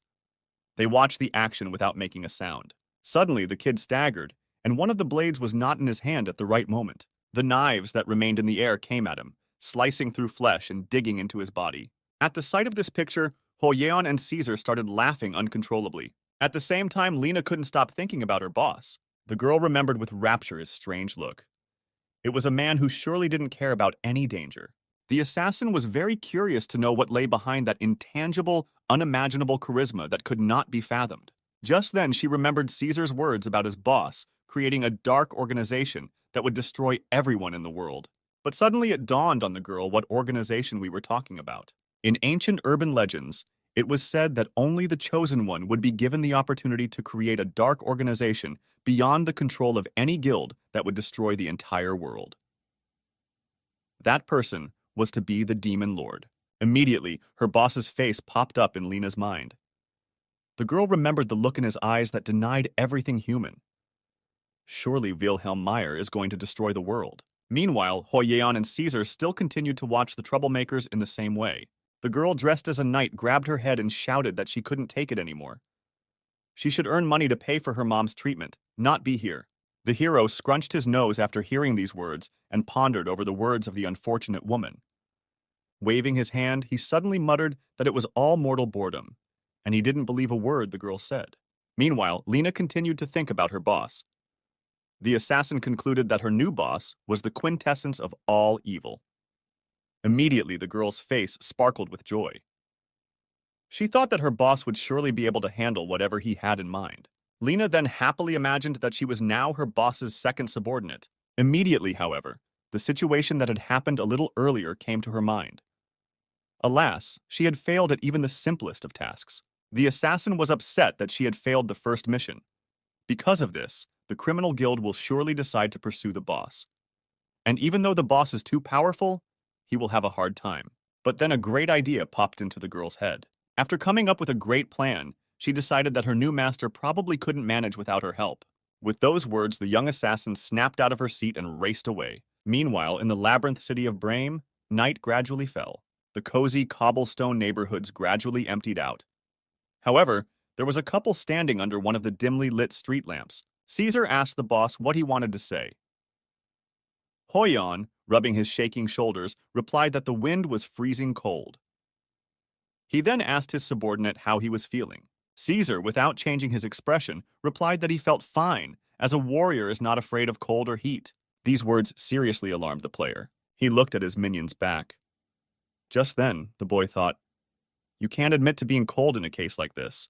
Suddenly, Caesar turned around and told his boss that he was incredible. Such unexpected praise made the boy a little embarrassed. He asked his henchman why he thought so. Minion replied that his master's clothes were so shabby, but he didn't seem to mind the cold. He smiled and looked at Hoyeon admiringly and said that he expected nothing less from his great boss.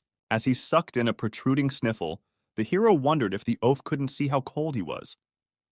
Looking at his ward frustratedly, he thought he might have known to give him a cloak. However, Hoyeon didn't dare to say it out loud. When he followed Caesar, he thought that he had no energy to talk now.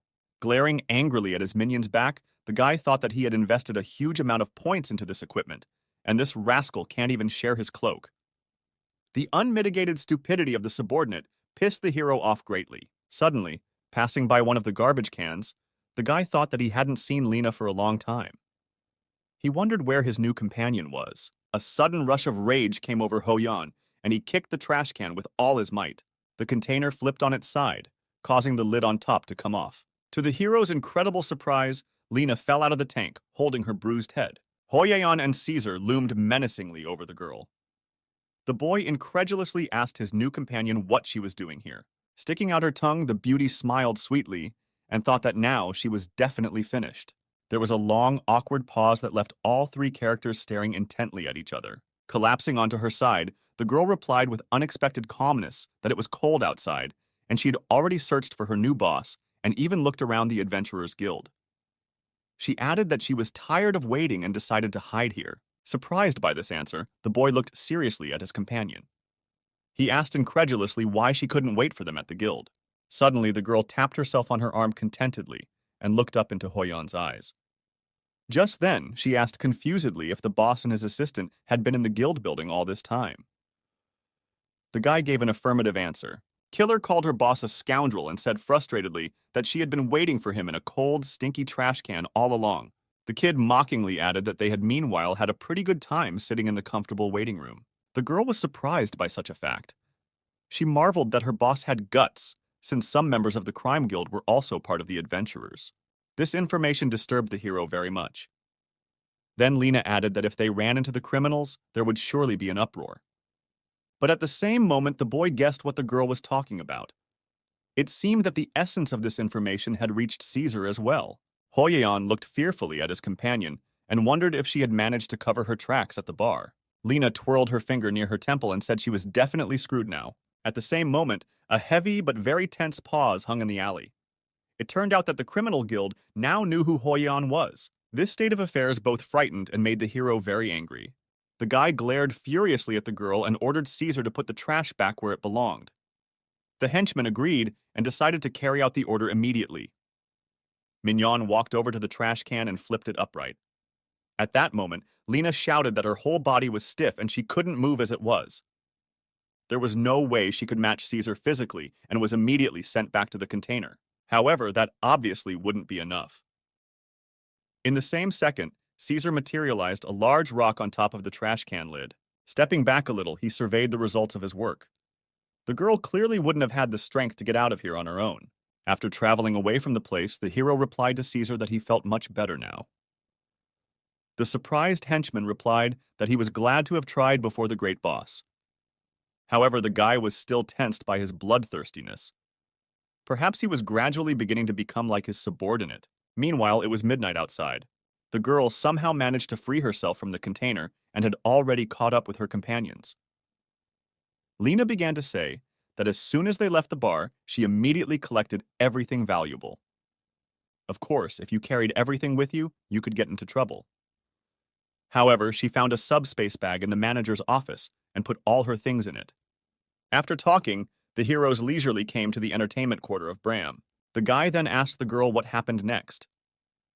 Lena excitedly said that she wanted to make the mercenary guild look guilty. However, in order to do that, they needed to work on the corpse. But unfortunately, it was at that moment that the manager and his men returned. The girl had no chance to escape, and she surrendered herself at once to detection. Hoyeon asked in surprise if Lena had not only failed to get rid of the evidence, but had also been caught red-handed.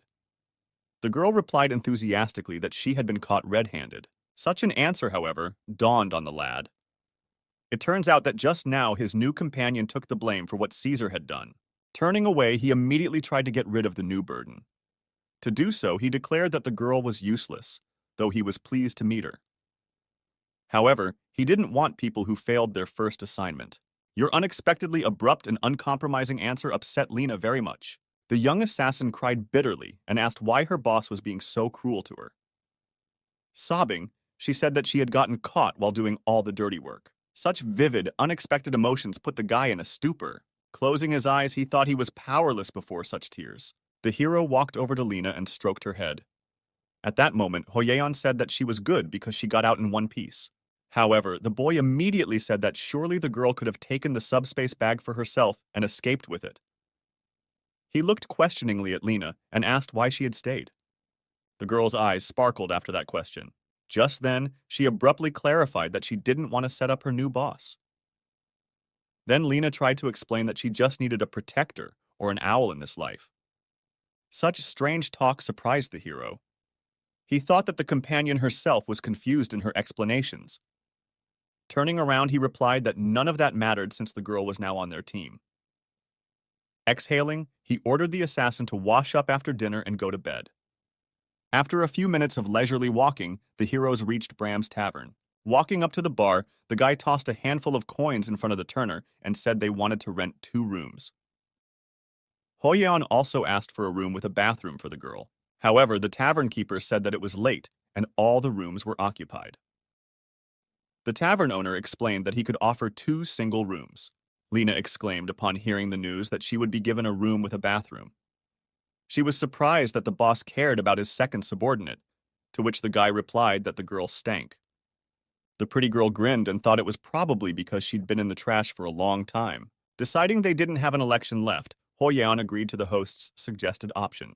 Walking through the second floor, the guy thought that since Lena was a girl, she should sleep separately. However, if he does not want to lose Caesar's loyalty, his henchman must also sleep in his room.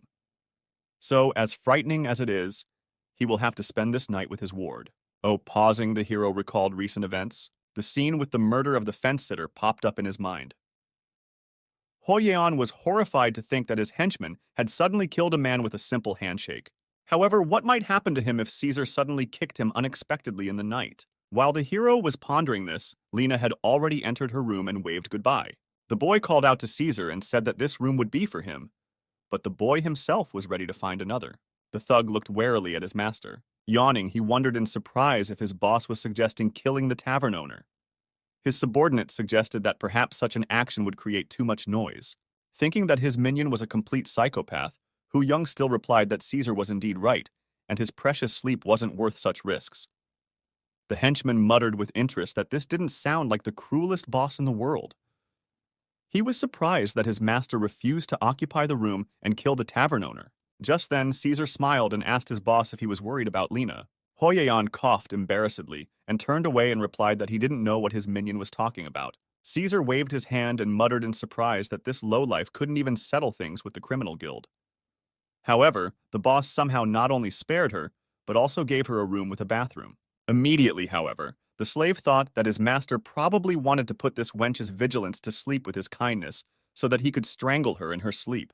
Hoyeon stood there like a dumbfounded and didn't understand what his subordinate was saying. Deciding that he should continue to appear confident, the hero replied to his minion that he was stupid and didn't realize that the owner just didn't want to spend the night in that bedbug house.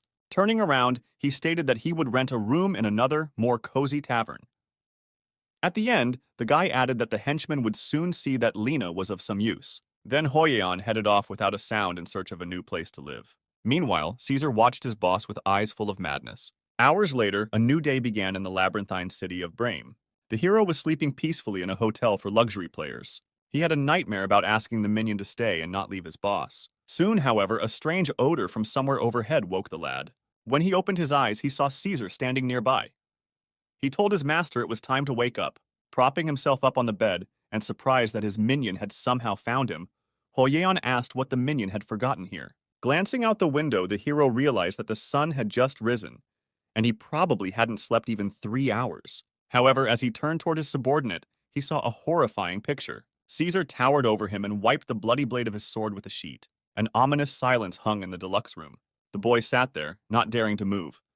His gaze occasionally ran from his ward's face to his sword. Overcoming the shivers all over his body, he asked the minion in horror if he had killed someone. Caesar mouthed in a satisfied voice that he had finished off 7 of them without leaving a single witness. The boy still couldn't believe what he had heard. At the same time, the subordinate calmly held out the bloody sheet to his master.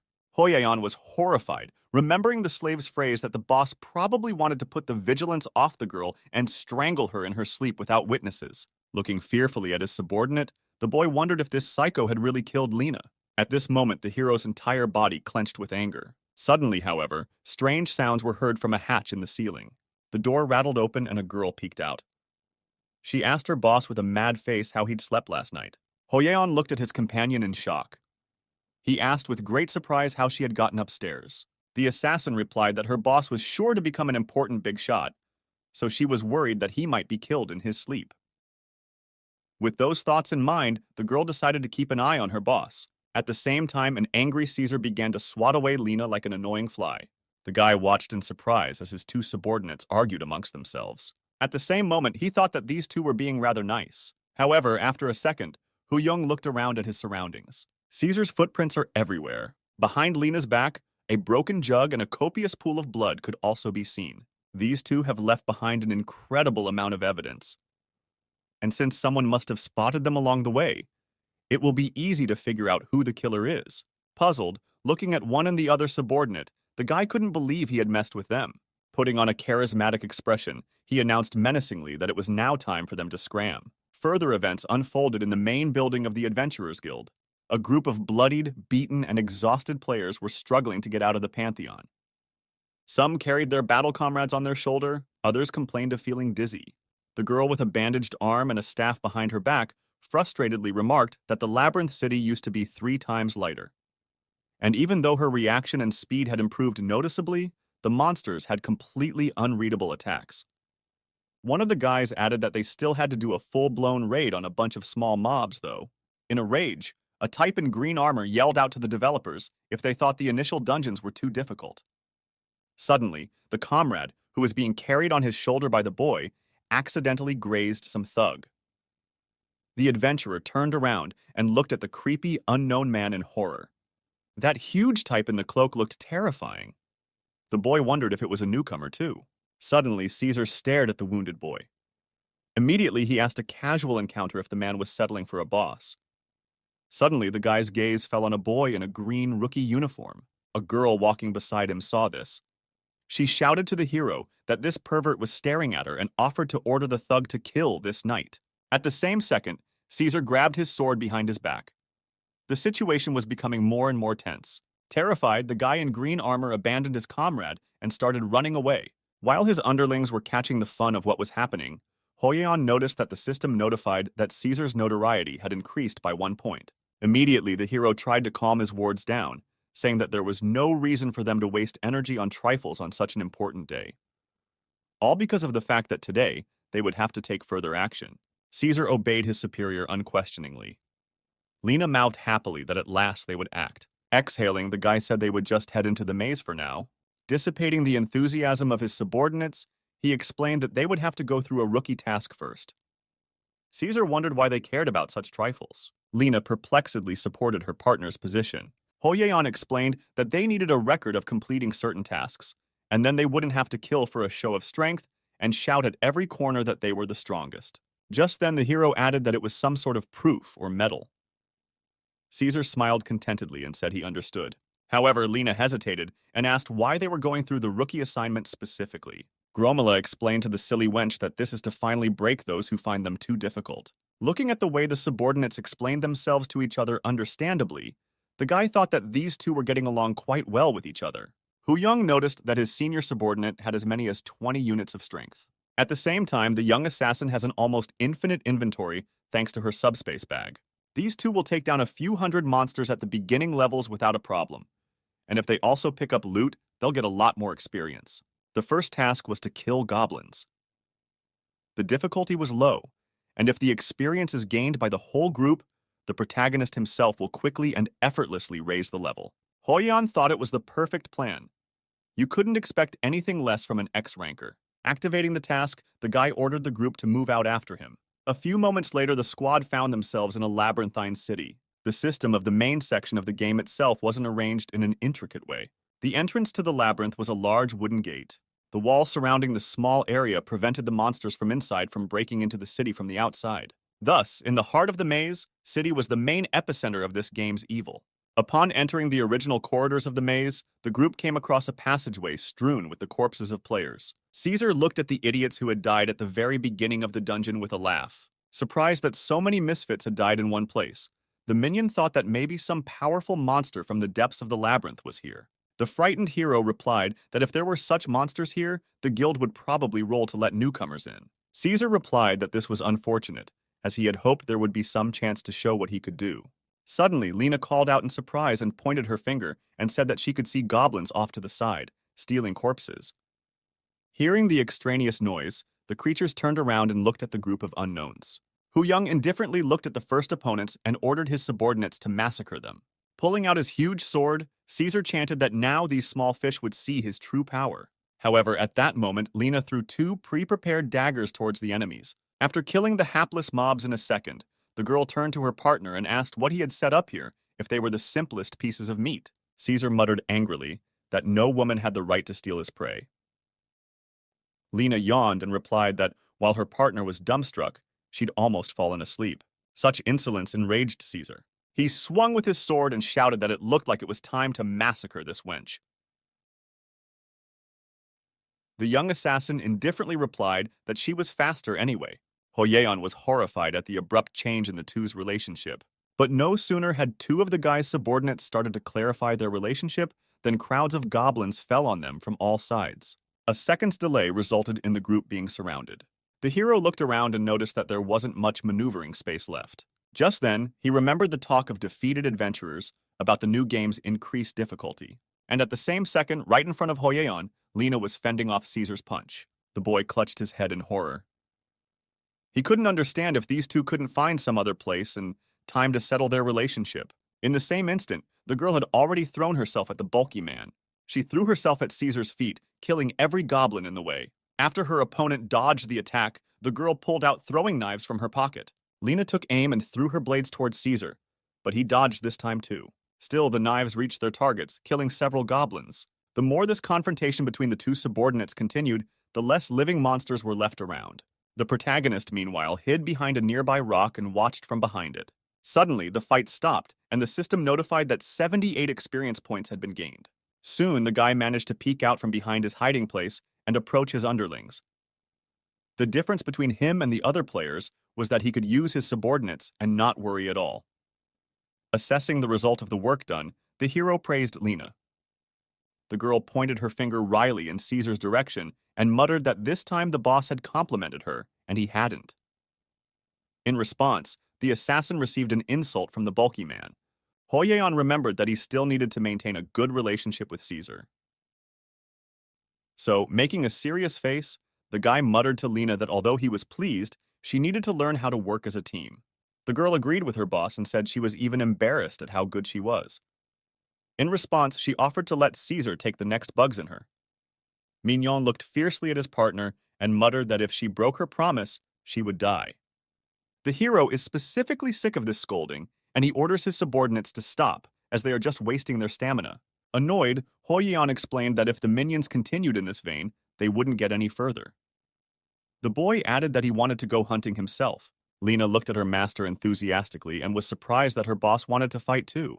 In response to the subordinate's look of admiration, the guy replied that it was nothing, and since he was in charge, he could take the lead. Suddenly, however, the hero was horrified to think how things had turned out this way. Caesar bent over and warily asked his boss if he was sure he really wanted to fight. Despite the rather low level of synchronization, Hoyeon replied that he was quite ready. A flustered Caesar tried to say something against it, but then realized that the boss had already made up his mind. Lena enthusiastically raised her fist in the air and shouted that she would finally get to see her boss in action. In the back of his mind, the guy understood where all this could lead to. However, the girl kept shouting that the boss was incredibly strong and might even be a former master. Suddenly, in the darkness of the cave, Lena saw one monster and pointed her finger at it. It was an old goblin. His whole body was shaking, a gray beard covering his chin. The monster used a short cane to steady himself. Immediately, the subordinates sent their boss to deal with this decrepit goblin. The boy was shocked and didn't understand how everything had turned out like this. With other steps, he approached the monster a few paces away. In his hand, the hero clutched the very same shattering palash he had gotten from the one-eyed bartender in the Outlaws Guild. After reflecting on how hard he'd have to fight, Hu Young decided that what was far more important was how cool he looked. Besides, this weakling could hardly do anything to him. So, according to the hero's calculations, only one blow would be enough for him. At that moment, however, the creature's eyes flashed brightly. With one step, he dodged the guy's punch. Then the old man grabbed his cane and swung it around and hit Hoyeon on the head with it. At the same moment, the boy marveled at how fast this decrepit goblin was. Enraged by this injustice, he once again swung his broadsword. But even in this situation, the monster managed to dodge. Guessing the moment, the boy struck again, using his dispel ability. And already this time, Hu Young had surely hit the goblin. At the same time, his stamina had already dropped to a minimum after a few swings. Turning around, the guy hoped to see the monster lying on the ground. However, the creature calmly jumped to the ground. Looking behind him, the old goblin looked fearfully into the kid's eyes. Immediately afterward, he suddenly started running away in the opposite direction. The hero did not expect this outcome of events, because usually all the mobs brought things to an end. Swinging around, the guy threw his sword with all his might towards the fleeing monster. The creature heard the sound of air splitting and turned around to see what was happening. However, against all expectations, the sword fell just a few meters away from Hu Young. The boy realized that his performance was a complete failure. The old weak goblin, who should have been easy prey, was now running away quietly and with near impunity into the depths of the cave. Gathering his thoughts, the boy took a few slow steps forward. Bending down, he picked up a dropped sword from the ground. Then Hoyeon turned around and wandered towards his wards with an oppressive look. As he passed Caesar, he looked his minion in the eye. Surprisingly, the bulky man replied that, truth be told, his boss fought better than he expected, as nothing much could be done with such a decrepit body. Lena suddenly raised her hand and asked for a question. She asked Caesar if he really said that the boss fought better than expected. After an affirmative nod from the bulky man, the girl asked how badly their master had fought. The frustrated protagonist suddenly asked his minions not to talk about it. He lowered his eyes and slowly began to walk away. The girl looked fearfully at her boss and thought he was sick. However, none of the guys ever responded to her assumption. Deciding that by doing so her hypothesis was confirmed, Lena shouted that the boss needed to be cured immediately. A small campfire dimly lit the nearest cave walls. A group of 3 adventurers crowded around the only source of light. In the meantime, absolute silence hung in the air. Lena, meanwhile, was looking at the guys across the table. She was distracted by the silence of her partners. The girl threw her hand up in the air and shouted that she was 16 years old and had a young body. Accordingly, she could not be on duty and needed more sleep. Caesar muttered through gritted teeth for the wench to stop talking nonsense. He asked angrily if their sick boss should stay up all night. Lena shouted furiously for Caesar to stop calling her a wench. At this time, the protagonist whispered for them not to worry about him. Besides, the guy suddenly replied that, for the girl's information, Caesar is only 15 years old. Therefore, Lena should stand guard, since she was older. Not believing what she heard, the young assassin muttered that with that look, the bulky man looked 30 years old at least. An angry Caesar shouted for the girl to stop talking nonsense, as he didn't care about the age of those weaker than him. In response, Lena muttered that the bulky man had nothing but strength. An angry Hoyeon ordered his subordinates to stop swearing. He added that they would have to spend the night here so as not to waste energy. Judgmentally, the hero looked at Lena and said that actually they were in this situation because of her. The guy couldn't even imagine that the killer could somehow get lost. To the girl's surprise, he muttered that assassin was the best subclass of bandit, so she had to learn the basic skills first. Hoyeon irritably asked if the companion hadn't pumped the orienteering ability. Lena enthusiastically said that the boss was saying all the right things, however, she hadn't taught anything like that. The astonished hero asked if the girl had really abandoned this branch of development. The pretty girl asked why an assassin would need the skills of some pathetic bandit. Realizing that her interlocutor didn't know anything about character development, Hoyeon asked what skills she was developing in that case. I cheerfully replied that I was training stealth, infiltration, and the art of assassination. When the guy asked her if she had developed hacking, orienteering, and charm, Lena said she hadn't. Suddenly, Caesar jumped into the conversation. He said that, unlike that useless wench, he had tried to get them out. At that moment, the situation of Caesar smashing one of the walls surfaced in the boy's mind. Thanks to the idiot's overzealousness, some of the passageways were blocked. Lena grinned at the fact that the bulky guy wasn't getting anywhere anyway. When her partner started calling her names again, the girl said that she was his big sister now. Hoyeon once again asked to stop these conversations and said that he had taken 2 days' worth of food just in case. Lena once again marveled at how awesome their boss was. However, she then asked why the boss hadn't taken the dungeon map. Immediately afterward, a nervous silence hung in the air again for a few seconds. At this point, the tired hero couldn't pick up a single word. After a while, the guy was the only one left on duty. In the end, no one helped him guard. To himself, Hoyeon wondered why it was that the boss was on guard. Besides, because of the behavior of his wards last night, he couldn't sleep well. He should get out of the maze as soon as possible. If his skill level starts dropping, it won't do him any good. But suddenly, the hero was attracted to something unusual. Turning around, he saw the empty bedspread behind him. This was where Lena should have been sleeping. But she was gone. Hoyeon angrily guessed that it was the assassin who hid as soon as it was her time to go on duty. But at the same time, the girl jumped up from behind and slapped the guy on the shoulder, asking if he was sleepy. As she gazed at her boss, Lena muttered that he was cool, as he was guarding the camp despite being sick so his subordinates could sleep. Suddenly, she looked at the boy with a loving gaze. Immediately, the girl apologized for the incident on the upper floors and admitted that she overreacted then, as she was worried about the hero. Calmly, he replied that everything was fine and Lena shouldn't worry. The young assassin caustically looked into her boss's eyes and said that since she was very embarrassed, she decided to teach him the skill. Unexpectedly, the system offered the hero to undergo training. If he agreed, he had to pass a mini-quest, during which the player would be able to master a new ability. The guy looked at his subordinate in surprise. It takes a pretty high level of sympathy or loyalty to learn a new skill. This chance is quite rare, especially considering the NPC in front of him right now. Some characters will not share their abilities for any money. After gathering his thoughts, Hoo-young asked his subordinate what skill she wanted to introduce him to. The girl cryptically asked the hero what he thought the most important skill for an assassin was. The boy replied that it was probably the art of killing. Lena replied that he was right, and added that that was the ability she would teach him. Taking her blade, she licked its blade and added that there was just one trick to this ability. Already in the next second, the girl was behind the guy's back. Lena added that the trick was to get to the target quickly and hit only the vital points, so that the enemy died instantly. Pretty Lady added that speed and accuracy are important in this case. The target shouldn't even realize that something has happened. Stepping aside a bit, Lena added that she would now teach the boss all the basics. Turning around, the girl pointed her blade toward the wall.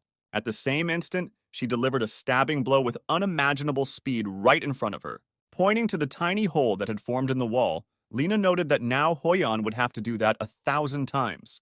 The player looked questioningly at his subordinate. His excuse was that his sword was unlikely to withstand it, but in truth the boy didn't even realize how it happened. Mishka handed the hero her blade and explained that in such a situation you shouldn't hit hard. In this exercise, their main goal was to hone their accuracy. If one keeps a sufficient distance, then the sword probably won't wear out. Then a light, fast lunge should have been made, barely touching the wall with the ball. The guy listened to everything carefully and got into a preparatory stance. However, he then hesitantly asked his companion what would happen if he accidentally miscalculated his power. Lena twirled her hand near his neck and said, "Since you hit the victim too hard, blood spurts fountain and now his weapon is easily identified." Annoyed, Hoyeon wondered why this girl was making fun of him. It was then that he also thought that it was probably not necessary to hit the wall. It was important to stop the sword just before the strike itself. Deciding that all the thinking was only slowing him down, the hero decided to act. Immediately, he tried to strike the wall as easily and swiftly as possible. However, the touch happened, and even the ceiling shook slightly. The system notified that the skill training had been completed. However, Hoyeon was exhausted as if he had run a marathon. Lena looked at her boss in surprise. However, the system popped up the following notification that the progress made was 3% and the skill could not be learned. The girl patted the boss on his shoulders and said that he had no talent for killing. From this news, the hero could barely contain his emotions. It seemed that in the labyrinth he had lost more than he had gained. At the same second, Caesar woke up behind him. The sleep-deprived big man immediately called out to his boss. Hoyeon turned to the minion and asked what the minion needed.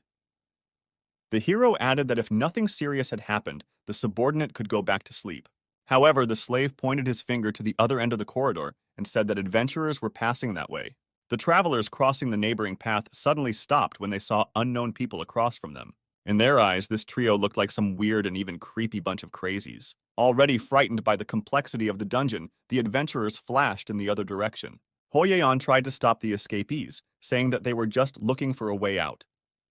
However, at the same moment, the game highlighted a new task to catch the adventurers. One of the adventurers shouted out that these were the same scumbags that had collapsed the passageways. The hero called out to his henchman. The henchman replied that he had understood everything and the boss wouldn't blink an eye. The guy muttered that this was their only chance to get out of here, and there was no way these two could be missed. In the next second, Caesar crouched on his knee and prepared to run. Then he took off at a tremendous speed. The henchman covered the vast distance with lightning speed. The sound of his footsteps made sand fall from the walls. Hoyeon and Lena remained standing in silence. Even the pretty girl was astonished at the suddenness of it. Immediately, she realized that Caesar was using his power to push off better and increase his speed. Suddenly, the girl asked her boss if he was worried. The guy looked at his companion in bewilderment and said that there was nothing to worry about since it was Caesar, and he would be perfect for the task. However, Lena said that she was referring to both of them. This unexpected framing of the problem confused Hoyeon. The girl explained that Caesar was also poorly oriented after all. The player confirmed this. Then the young assassin asked how the big guy would find his way back to them. This situation left the guy shocked. Indeed, they don't know where these three will run to. It was urgent to catch up with the minion. The hero shouted in rage that if they miss those adventurers, they'll get the assignment to find Caesar already. So unless Lena wants a double job, they need to move now. Encouraging his companion, Hu-young ran in the direction his henchman had fled to. However, it was 3 minutes later that the hero collapsed and had no strength to get up. The girl looked at her boss in bewilderment and didn't know how to help him. Meanwhile, the guy couldn't catch his breath. The pretty girl excitedly suggested that the boss might have a disease that would cause his heart to explode from overexertion. However, the hero replied that this had nothing to do with the heart. Looking down the hallway, Lena said that in that case they had no options, and they could only hope that this idiot could find them. But suddenly, the system sent another notification that Caesar had managed to catch the adventurers. The character ironically said that in situations where you have to work with your hands rather than your head, his minion has no equal. Then Hoyeon decided that they could take it easy now. His companion replied that if they didn't find Caesar, they were dead. The guy said the adventurers must be well-oriented so they'd help the henchmen get back. The girl marveled at how smart her boss was after all. In response, the hero looked perplexedly at the pink-haired schizophrenic. Changing the subject, Hoyeon asked the girl what she wanted to do when they got out of here. After Lena's question about what her boss meant, the guy said that her eagerness to teach him the skill was very commendable. So when they got out, he'd like to thank her. The girl said that her boss was the best. Lena found herself next to Hoyeon in a blink of an eye. Just then she said that when they got out, she wanted a really good meal. Such a simple wish really put the boy in a stupor. He was very much surprised that a high-level criminal guild assassin only wanted food. The hero replied without hesitation that he would arrange it all. However, he thought inwardly that Lena must have had a very hard life. Immediately, Hu-young promised the girl that he would buy her lots of goodies. While at the same time, the boy considered himself lucky to come across such a small wish. Turning around, the guy mouthed that it would take Caesar a while to get back, and they should do something in the meantime. However, quite unexpectedly, the system sent a red notification. To great horror, it said that Caesar had killed one of the adventurers. The hero's eyes filled with blood. He thought the bastard had caused some trouble, as usual. But suddenly, Lena pointed her finger in the direction and said that there were more adventurers out there. Indeed, a group of 3 men were walking in the distance, gazing intently at the strangers. The 3 adventurers identified the guy in rookie clothes as the very person the whole town was looking for. In a moment, all the members of the group were already ready to fight. The knight standing in front of everyone called out to Lena, who was standing next to the stranger, and told her that this type nearby was very dangerous. Hoyeon and his companion looked at the trio perplexed. The armor-clad type standing in front of everyone shouted at the guy how dare he hold the girl hostage. The protagonist sincerely didn't understand what was going on here. After all, these were clearly not criminals, but people from the Adventurers Guild. However, at that moment, one had to think about the fact that his characteristics were decreasing due to lack of sleep. And if nothing is done, Caesar will come and kill everyone. In that case, the Adventurers Guild will hunt them down. Looking around, Hoyeon tried to think of the best thing for them to do. At that moment, his gaze fell on the shaking Lena. However, at this moment, the girl suddenly laughed. Just then, she leaned her whole body against the hero and jokingly shouted that she was a sweet and fragile girl and he was a scary thug. But just before the young assassin could say that, an arrow flew over her head in the same second. The adventurous archer fired a warning shot and demanded that the guy let the girl go. At the same instant, all 3 of them pounced on the protagonist, who was struggling to rouse his subordinate, and demanded that she stop fooling around. At this moment, the adventurer with a bandage on his face hurled several daggers towards the couple. However, Lena immediately pushed Hu-young aside and the knives flew past. The knight uttered in horror that this was the first time he had ever seen someone dodge Hulan's throw. Immediately, he ordered all the squad members to be on guard, as this type was obviously not easy. At the same moment, the masked type told the squad leader that he should realize that luck had turned against them as soon as they entered the labyrinth. Therefore, they would surely die now. However, Hulan added that he had vowed to be with his partners until his last breath. Therefore, he was now ready to die together with his comrades. After his subordinate's speech, the knight looked at the threatening type across the room. Suddenly, he turned to the archer standing to his right and declared that he had to confess to her that he had fallen in love with her back when he first met her. This unexpected statement made Carly very embarrassed and said that the leader could tell her that after they got out of here alive. Hoyeon and Lena looked at the action with rapt attention. The boy was surprised at the openness of his opponents, thinking that such a denouement was worthy of any movie drama. At this point, the companion said that now she had had enough fun, and it was time to kill these strangers. However, the hero was not satisfied with such a turn of events. He was frantically trying to figure out what the best thing for him to do in this situation was. But before the boy knew it, the system once again sent a notification. To the hero's great dismay, the game reported that Caesar had killed the second adventurer. However, as a member of the group, Hoyeon gained a little extra experience. Nevertheless, it was enough for the game to announce that the player was moving to the next level. This unlocked a new class skill, Boss Spirit. Seeing the new opportunity, the guy smiled and realized that this was what he needed right now. This common skill led to the boss's reputation for commanding the respect of his subordinates and instilling fear in his enemies. Seeing how the chief had transformed, Lena noticed that the hero now had a face as if he was killing 50 people a day. The boy looked at his charge and wondered in bewilderment if he really looked that creepy. Still, right now, he'd really like to look at himself in the mirror. With a twinkle in his eyes, Hu Young decided that now was a good time to try out a new skill. The hero shouted to the advancing enemies to freeze in fear. For a moment, the guy felt that the atmosphere around him seemed to have changed. However, he then looked at his opponents and couldn't believe his eyes. The adventurer didn't seem to care about his new skill. They still continued to press forward. Lena rushed over to her boss and yelled out why he had stopped abruptly. The girl ran around her master and tried to cover him from the blow. However, Hoyeon realized that it was already too late to save him. At this moment, the knight opposite was already delivering a lightning-fast slashing strike with his sword. The protagonist only had time to watch as the blade swiftly approached his neck. Suddenly, however, the blade stopped only a few centimeters from the guy's head. The boy was afraid to take a single breath. He didn't understand what had stopped the big man from killing. Searching for an answer, he glanced at the adventurers across the room. All three were staring unsteadily behind the hero's back. For a moment, Hoyeon thought his ability might have worked. However, it turned out that behind the guy's back stood Caesar. The adventurers were horrified by the monster of incredible size they saw. The thug asked the guy in knight's armor if he had come to the dungeon with some toy sword. The squad leader prepared his blade to repel the possible attack of this monster. With a tremor in his voice, he shouted that there was no way they were going to retreat from here anyway. However, as soon as the boy uttered the phrase, Caesar sliced Jason's weapon in half with one swing of his sword. The henchman glared furiously at the humans who had caused trouble for his boss. At this time, Lena approached her partner from behind and sniffed him.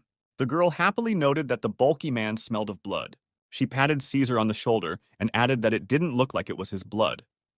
In response, the big man ordered the girl to remove her hands. Assuming that the boss would probably ask questions, Caesar explained that the scumbags he killed turned out to be adventurer killers.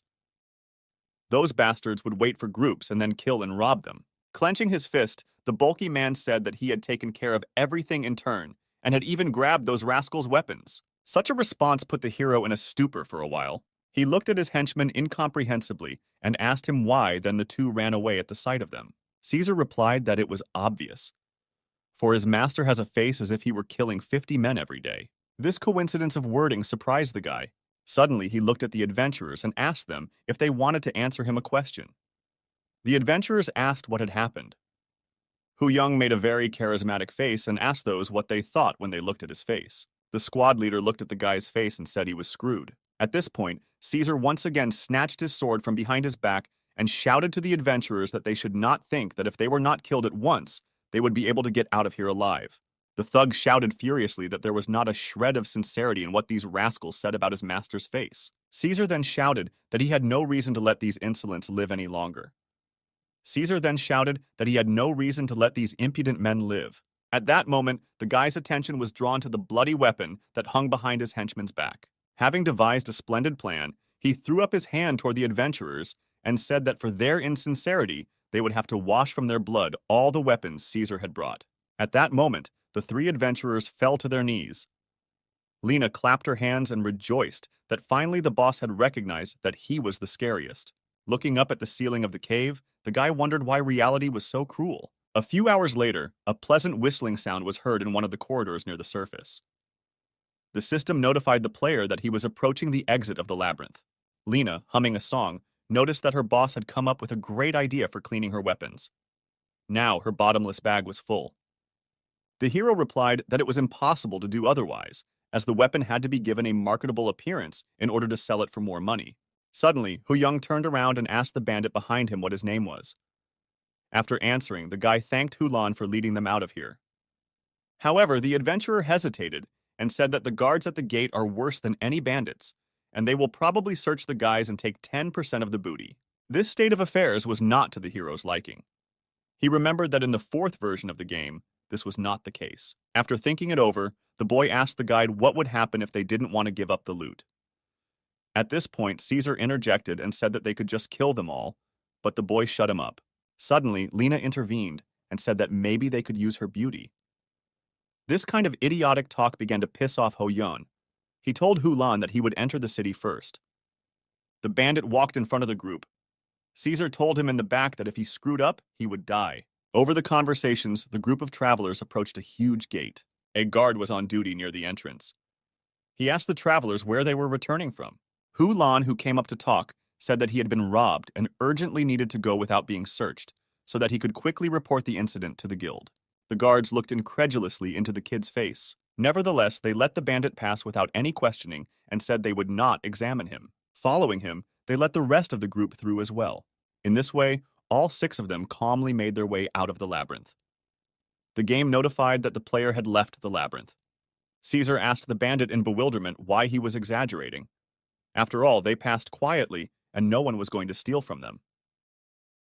Lena added, "What about the 10% Hulan was talking about?" Caesar leaned over the guide in a rage and asked if he had told the guards about the assassin adventurers in order to escape to the guild alone and pocket all the experience points. However, the protagonist immediately tried to calm his henchmen down and said that there was no problem with that, and they could just sell all 3 of them into slavery. After realizing what was going on, Carly lashed out at her partner and asked why he was trying to screw someone over, even in a situation like this. Hulan replied that it had just become a habit. Immediately, the system notified that the adventurers were in a panic. Trailing off, the game announced that Caesar had gained a new skill, intimidation.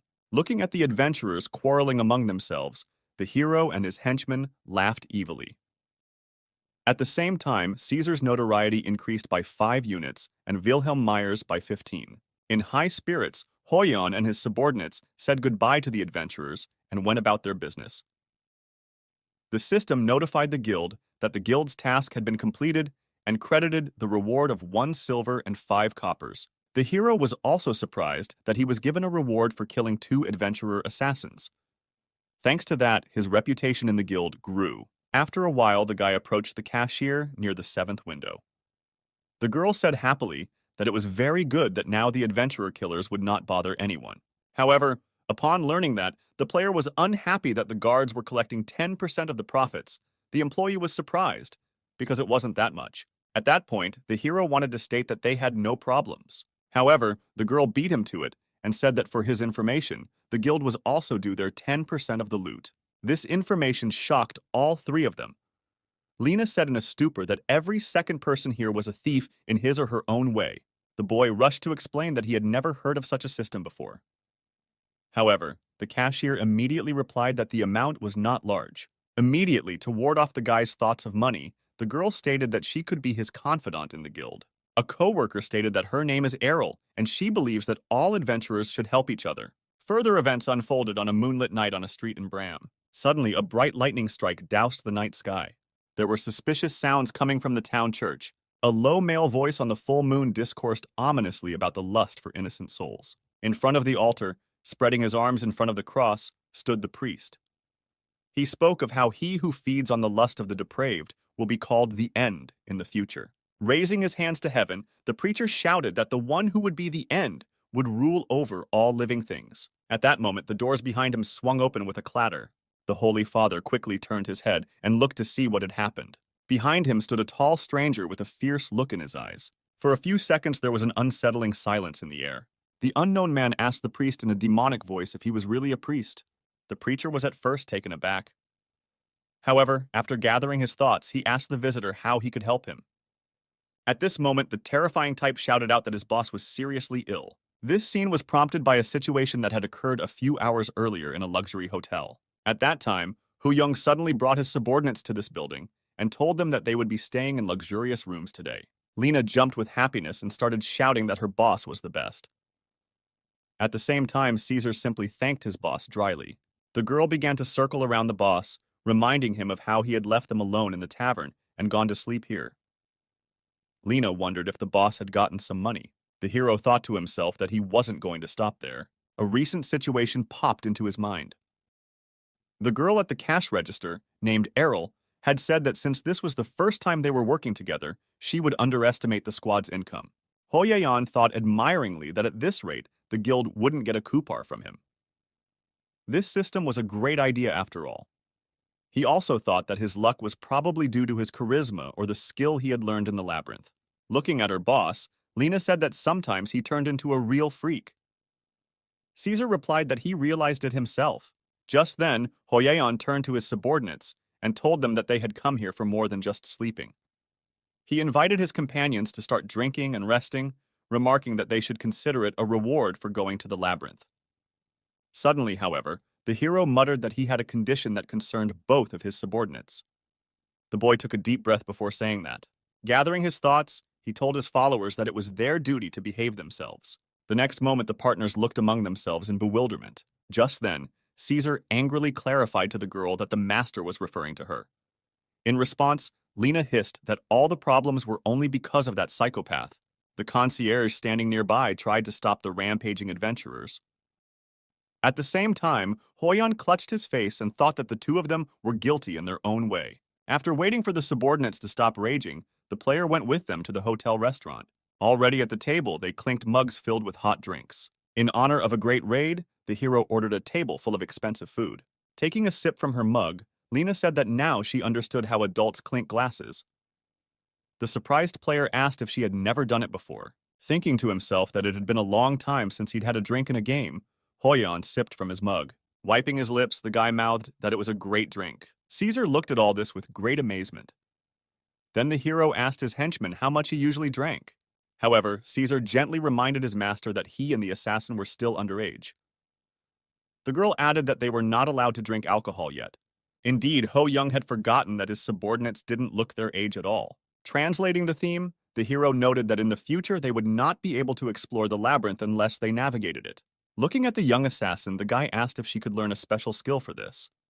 However, the girl replied that it was out of the question, as such a thing was not cool at all. Exhaling, Hu Young said that he had expected that answer. He added that he should now look for a bandit in the group or just buy a map. The boy looked at the mug of beer and sighed heavily. Sipping from the mug, he thought that no matter how much good you do his subordinates, they still don't listen to him. Suddenly, Caesar's face poured with incredible rage. After a moment, he jumped up sharply from his seat and shouted to his boss that he wasn't allowed to drink more than one sip of beer. But he'd already had a whole mug. Such a strange reaction drove the player into a stupor. Caesar kept cringing. He didn't understand why the Lord was forcing himself to celebrate with them when his illness was progressing daily. The system notified that the hero's condition was rated at 10 out of 10. Looking at that score, Hoyeon didn't understand what his slave was carrying. Searching for an answer to the question, the boy looked at Lena with hope in his eyes. However, to his surprise, the girl was already in tears. Sobbing, she asked her boss if he had decided to make a party out of the pain. Immediately, the girl threw her fists at Caesar and told him not to stand idly by and do something. The thug clenched his fists and said he would bring the priest. Instantly donning his cloak, he dashed at breakneck speed toward the nearest church. Hoyeon, who found himself in Lena's arms, extended a trembling hand toward the fleeing henchman. Eventually, Caesar managed to find a priest in the outskirts of the city. The priest said hello and, introducing himself as Loverick, said he was from the witnesses of the End clan.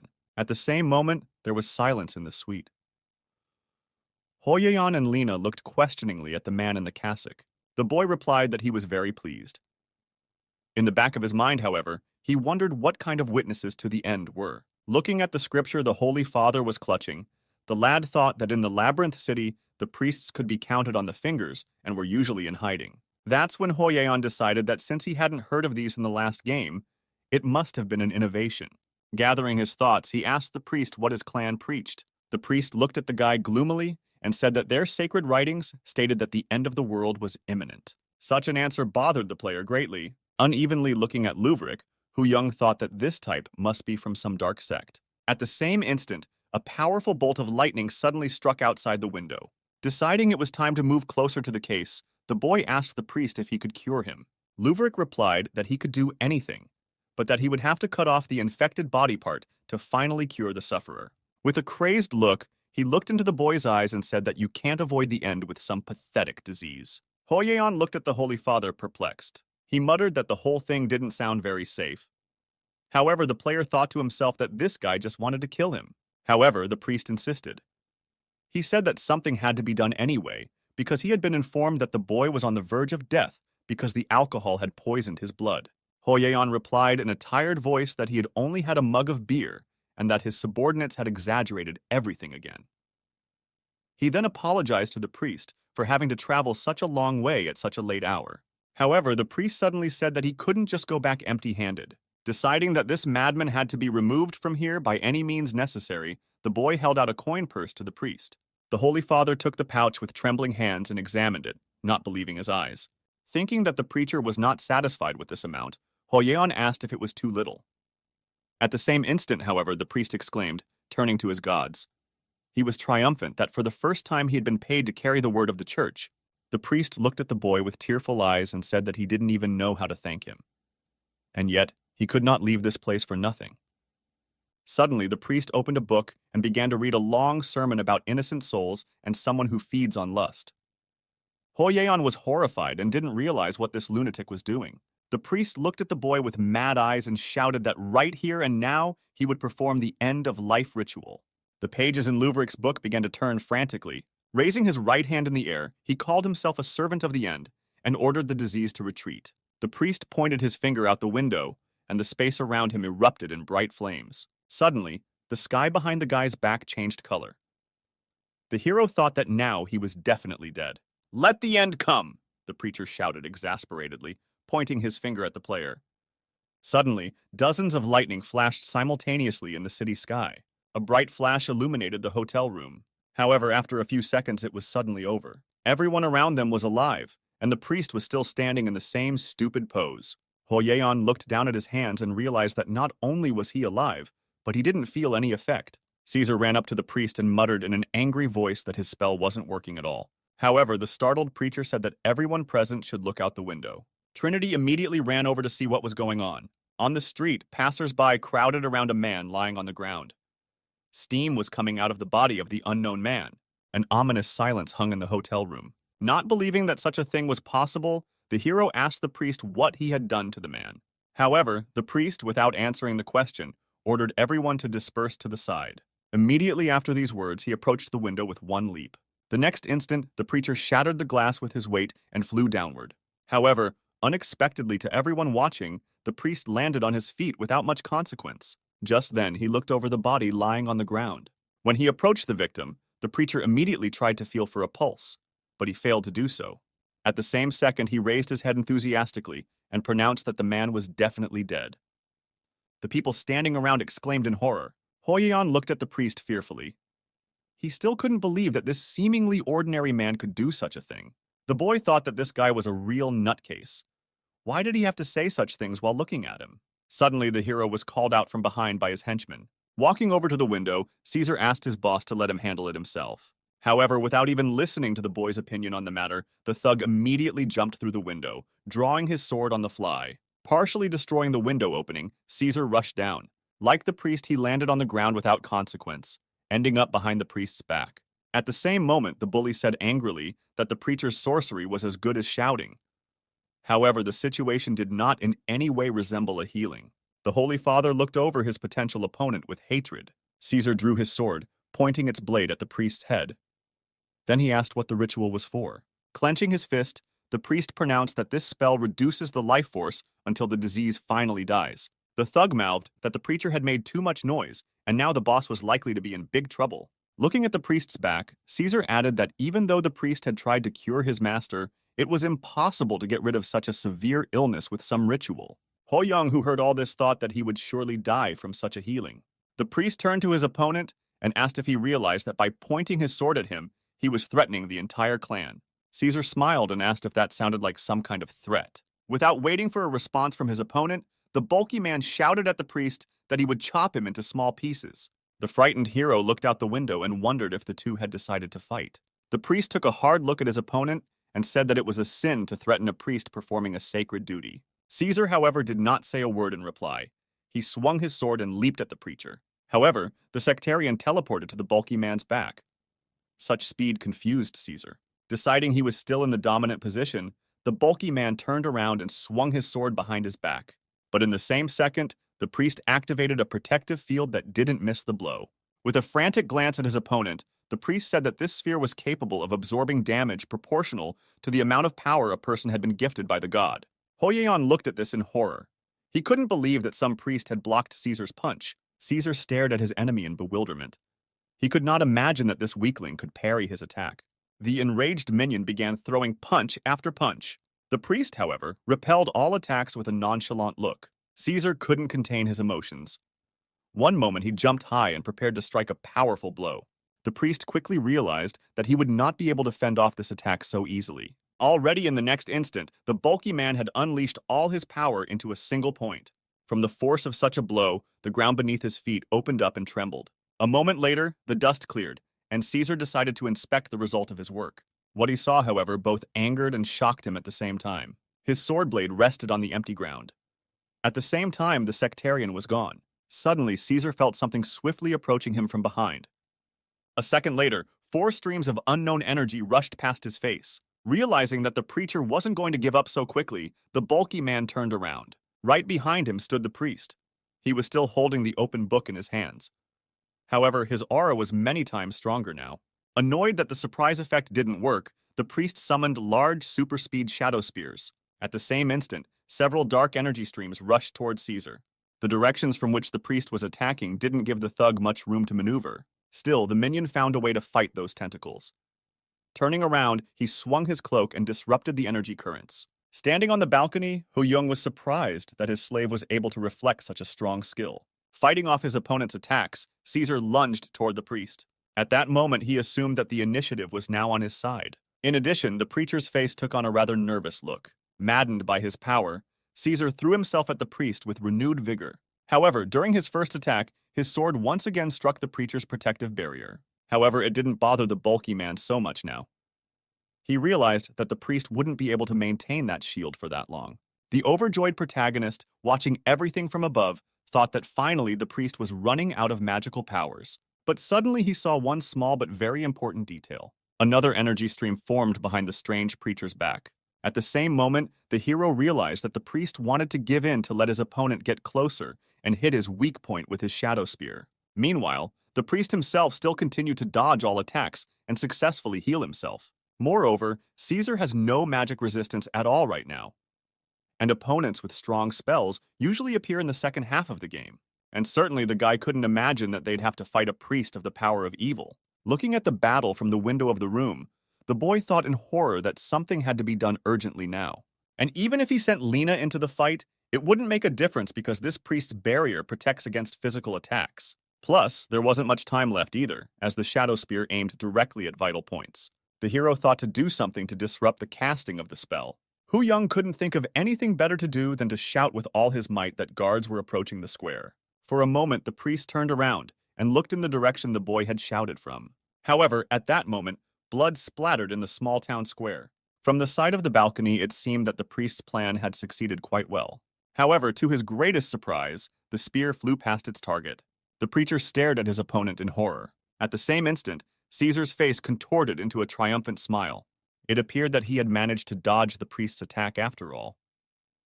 The energy stream had traveled away from the henchman. In just a second, Caesar had already grabbed the priest by his robes. Remarkably taking control of the situation, the bulky man lifted the enemy off the ground. He then swung the sectarian's wandless carcass around and felled him to the ground.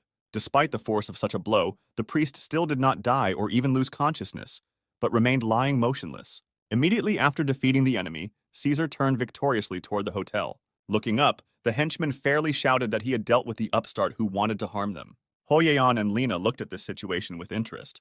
The locals who were around the whole time were absolutely horrified by what they saw. The protagonist noticed it. In the same second, his face changed. However, glancing a little farther away, the lad realized that their passage would now change in the opposite direction. A group of police officers were walking down one of the city blocks toward the square.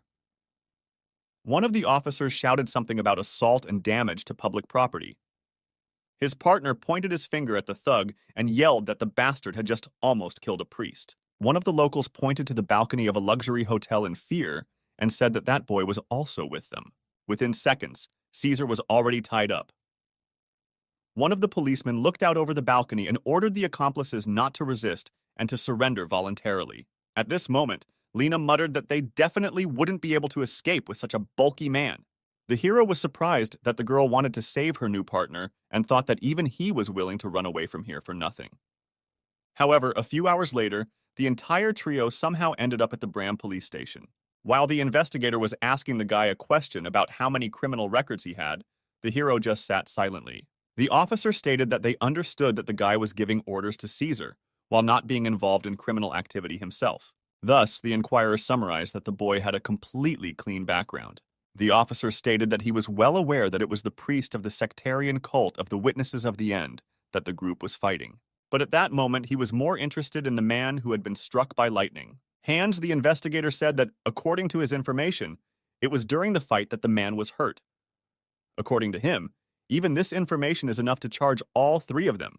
However, by the time the officer said all of this, the hero already had his own plan for an excuse. After looking at the handcuffs, Hu Young stated that although it didn't look like it, he was very seriously ill. Guy said that was why Caesar had brought the priest to him, not knowing that this preacher was a sectarian. The hero then explained that he had repeatedly asked the strange priest to leave, but he wouldn't even listen to him. The lightning must have been directed at Hoyeon. After finding out more information, the investigator fell silent and did not utter a single word. However, after gathering his thoughts, he stated that they had at least one witness who reported that the boy had actually ordered the priest to kill that man. He looked menacingly at the suspects and said that maybe they were trying to recruit a priest, but things didn't go according to plan, and a scuffle ensued. The boy, however, shrank back and thought that this version actually sounded very plausible. At that moment, Lena sat behind bars crying, asking her boss where their demon army was that would rescue them from captivity. However, the player thought that unless someone could be found to confirm their non-involvement, they would have to take a big pause in the game. With this not-so-good news in mind, the lad fell into reflection. The investigator looked contentedly at his prisoner. He smiled and thought that the brat was about to give up. Immediately afterward, the officer offered to invite a witness to testify against the protagonist. Seeing the interest in the suspect's eyes, he smiled and asked for an eyewitness. Hoyan went into a complete stupor when he saw Miss Errol enter the room. The hero's eyes at that moment read absolute shock. He could not believe that this good-natured and sweet girl would turn them in to the police. Errol smiled and said hello to Wilhelm Meyer, adding that she was happy to see him. The warehouse of events greatly surprised the investigator. Did the two men really know each other? The girl's caustic gaze was directed into the boy's eyes. Suddenly, the pink-haired beauty turned to the investigator and said it was most likely some kind of miscommunication. At that moment, Hu Young could no longer make logical chains between events and just observed. The confused officer asked the girl if she hadn't said she had heard the priest's words.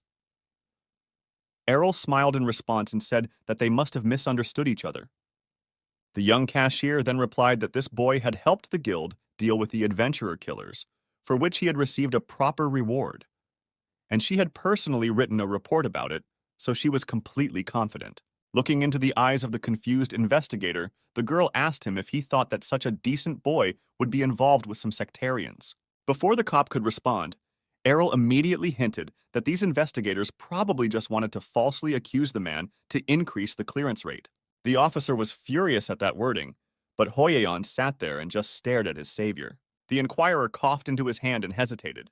Seeing the confused face of the representative of the authorities, the protagonist thought that now they are definitely lucky. The evening was gradually coming on in the city. The street stood all three travelers and their unexpected savior. The system announced that all charges against Wilhelm Meyer and his group had been dropped. In addition, the game notified that the player received an extra 50 coins for health insurance. Errol looked at her companions with a satisfied look and said that this was the first time she had encountered such a thing during her time in the guild. Nevertheless, she congratulated the adventurers on their release and said she was always happy to help. The smiling hero said he now owes him a debt of gratitude.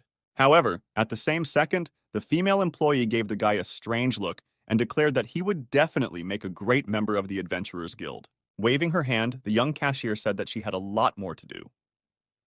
After that, the girl ran away. Suddenly, Lena walked up to Hoyeon. She whispered in his ear that this guild employee was strange, but the boy no longer paid attention to the strange talk of his subordinates. Rubbing his eyes, he said that in such confusion he had not slept well. Yawning, the guy said he was really creepy tired. At the same second, Caesar looked at his master very strangely. Suddenly, he jumped up to his boss and said that surely the man needed to finally get to work on his body. The guy turned and looked fearfully into the henchman's eyes.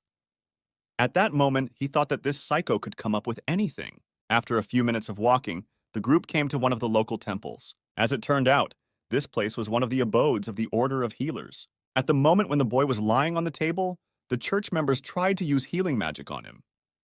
However, this magic did not work for some reason. The blonde thought that this was very strange, as usually the severity of the disease was determined according to the expenditure of divine power. Suddenly, the same priest yelled out that maybe this guy had a high-level curse that novice priests couldn't even sense. This formulation of the problem made the hero very tense. When he removed the cloth that covered his eyes, he looked at his saviors in horror.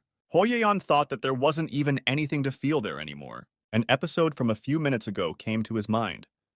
Then, Caesar decided that his master needed urgent help.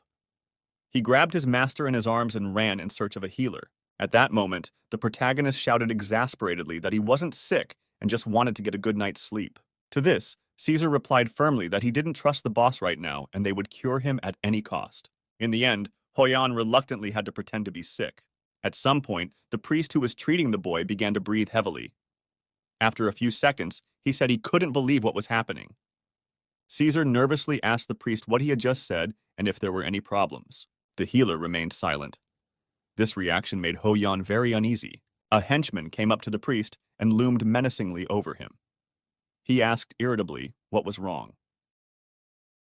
When the boy once again remained silent, Caesar muttered that a member of the Order of Healers, who worked without interruption, could not limit himself to mere multitudinous surprise. The startled priest turned to his interlocutor and asked for a little more time to be sure of his guess. But the infuriated thug immediately grabbed the priest by his robes and angrily muttered that extra time was out of the question when a patient with a high-level curse lay before them. Glaring at the poor man, he shouted that they had no time for silly excuses and ordered the high priest to be brought in. To intimidate the boy, the bulky man asked if the young healer had heard about what had happened to the sectarian witnesses of the end. Caesar added that if the priest hesitated, he would also be modeled. Hoyeon was afraid that the fool was complicating things again. Suddenly, an extraneous voice asked if this was the patient with the powerful curse that could not be identified. Caesar angrily asked the unknown man what he was doing here. In response, the blond man motioned for the visitors to disperse to the sides. Then he silently approached the boy lying on his back. The hero looked at the stranger in surprise. After a minute, the man in the white cassock stated that the patient did look terrible and asked if it was really the curse. But just before Hoyeon could be startled, the priest held out his hands to him. At the same moment, a pleasant, warm light began to emanate from the blond guy's palms. But a second later, the blond man's face was also contorted with incomprehension. He whispered that it couldn't be. At the same moment, the priest's hand trembled nervously. He muttered confusedly that it was simply impossible. Caesar, who had observed this action, irritably asked what had happened this time. The guy in the cassock turned around and said his name was Elaine, and he was a mid-level priest. In that instant, Hu-young frightenedly wondered if this type had really discovered something from him. But after a moment, Elaine muttered that the boy's infestation was so severe that even he couldn't feel it. It might be the most powerful curse known. Both subordinates were very frightened by what they heard. Lena, barely holding back tears, asked in a trembling voice if their boss was going to die. In turn, Hu-young was already crying from not being able to sleep for the past day. He wanted the minions to finally hear him. The priests of rank below looked at the patient in horror.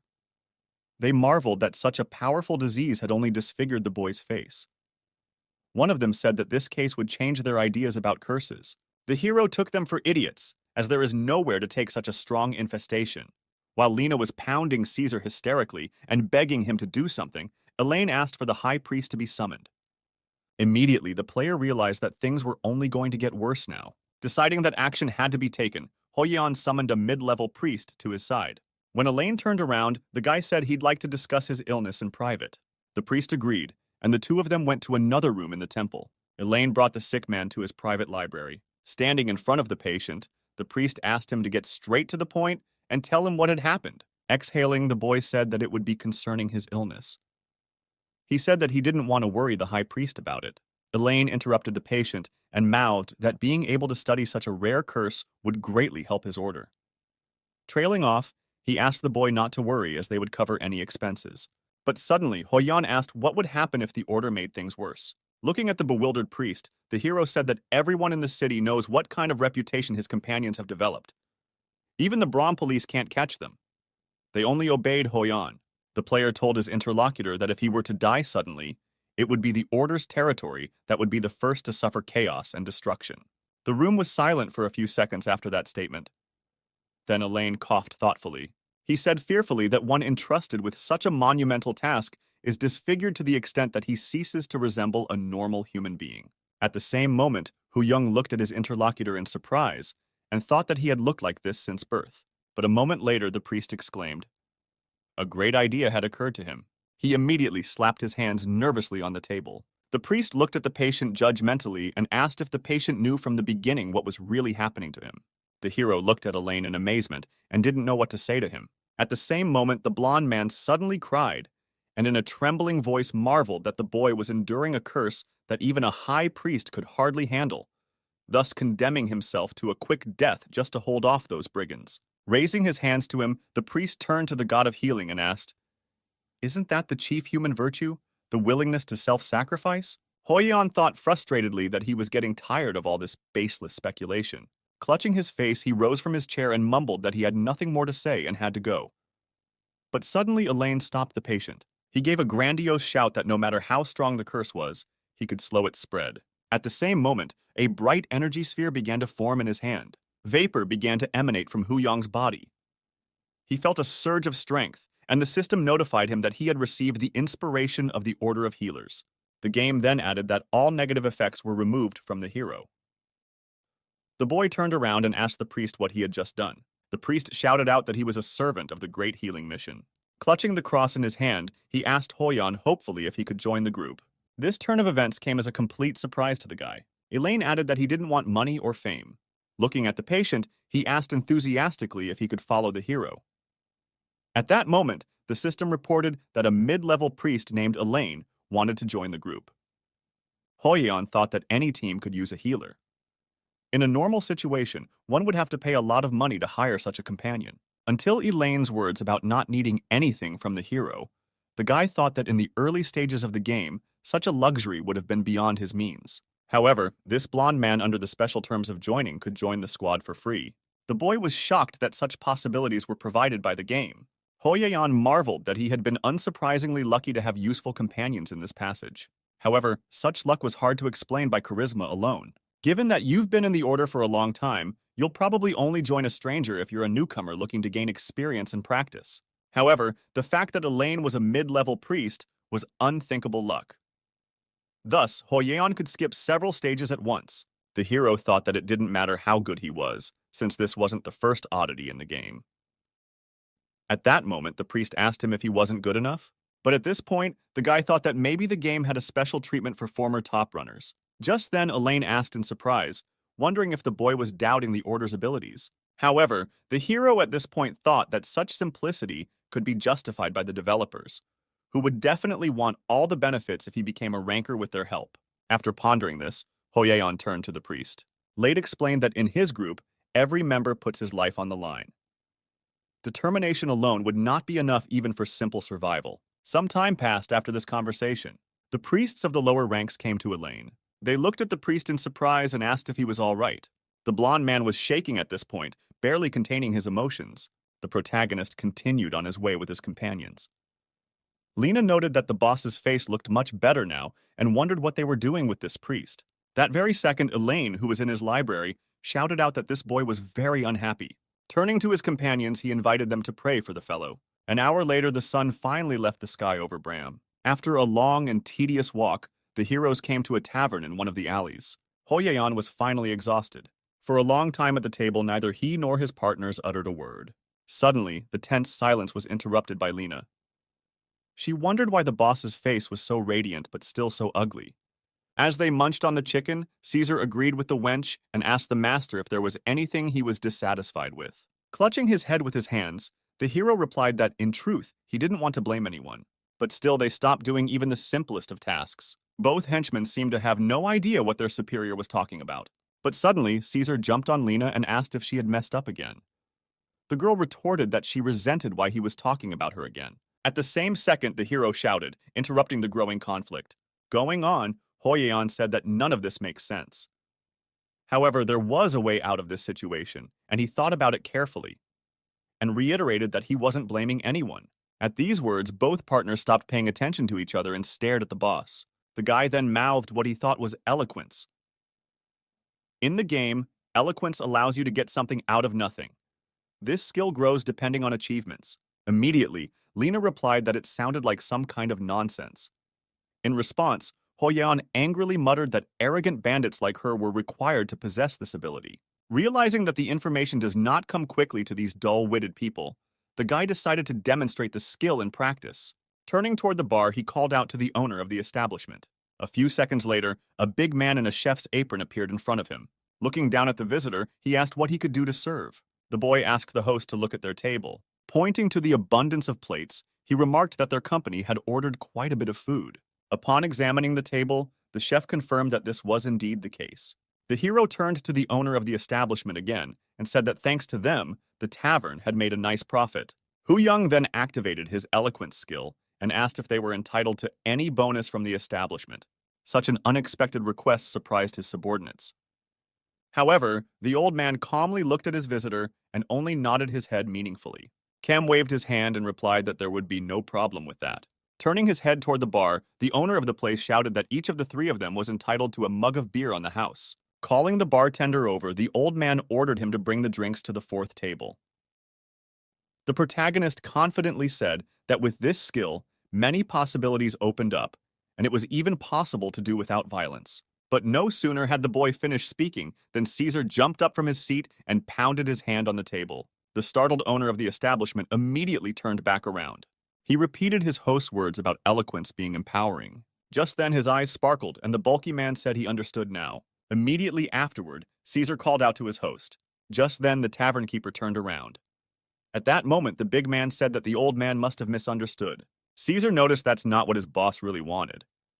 The protagonist at this point thought his henchman was a total jerk. For a few moments, a dead tense silence hung in the air. The owner of the establishment said that if the guests became rowdy, he would call the guards. However, Caesar immediately muttered that the old man might not be worried since they had just come from the police station. At looking at the tavern keeper, the bulky man said that his boss had just destroyed half the city, and he was not only let go, but also apologized. Hoyeon was horrified at what he heard, for his henchman was telling absolute untruths. The old man was silent for a moment, then muttered that this was all very strange. Then he asked the hero if they were from some criminal organization he had never heard of before. The boy looked at the tavern keeper in amazement and thought it was all a mistake. However, at the same moment, a smile appeared on the owner's face. He understood that these guys had come here for a reason, because this tavern was important for the existence of other organizations. At the same instant, a hatch on the ceiling opened, and from it emerged a shaven-headed type of ominous appearance. People were pouring out of the kitchen with knives in their hands, one by one. The furious fat man told the boy that now it was time to show him his true colors. After looking over the unusual trio, the owner of the establishment added that he had some suitable treats. The hero thought for a moment that there might be a chance to stop all of this, but Caesar's gaze was already insane. He pulled a sword from behind his back and pointed it toward the group of bandits.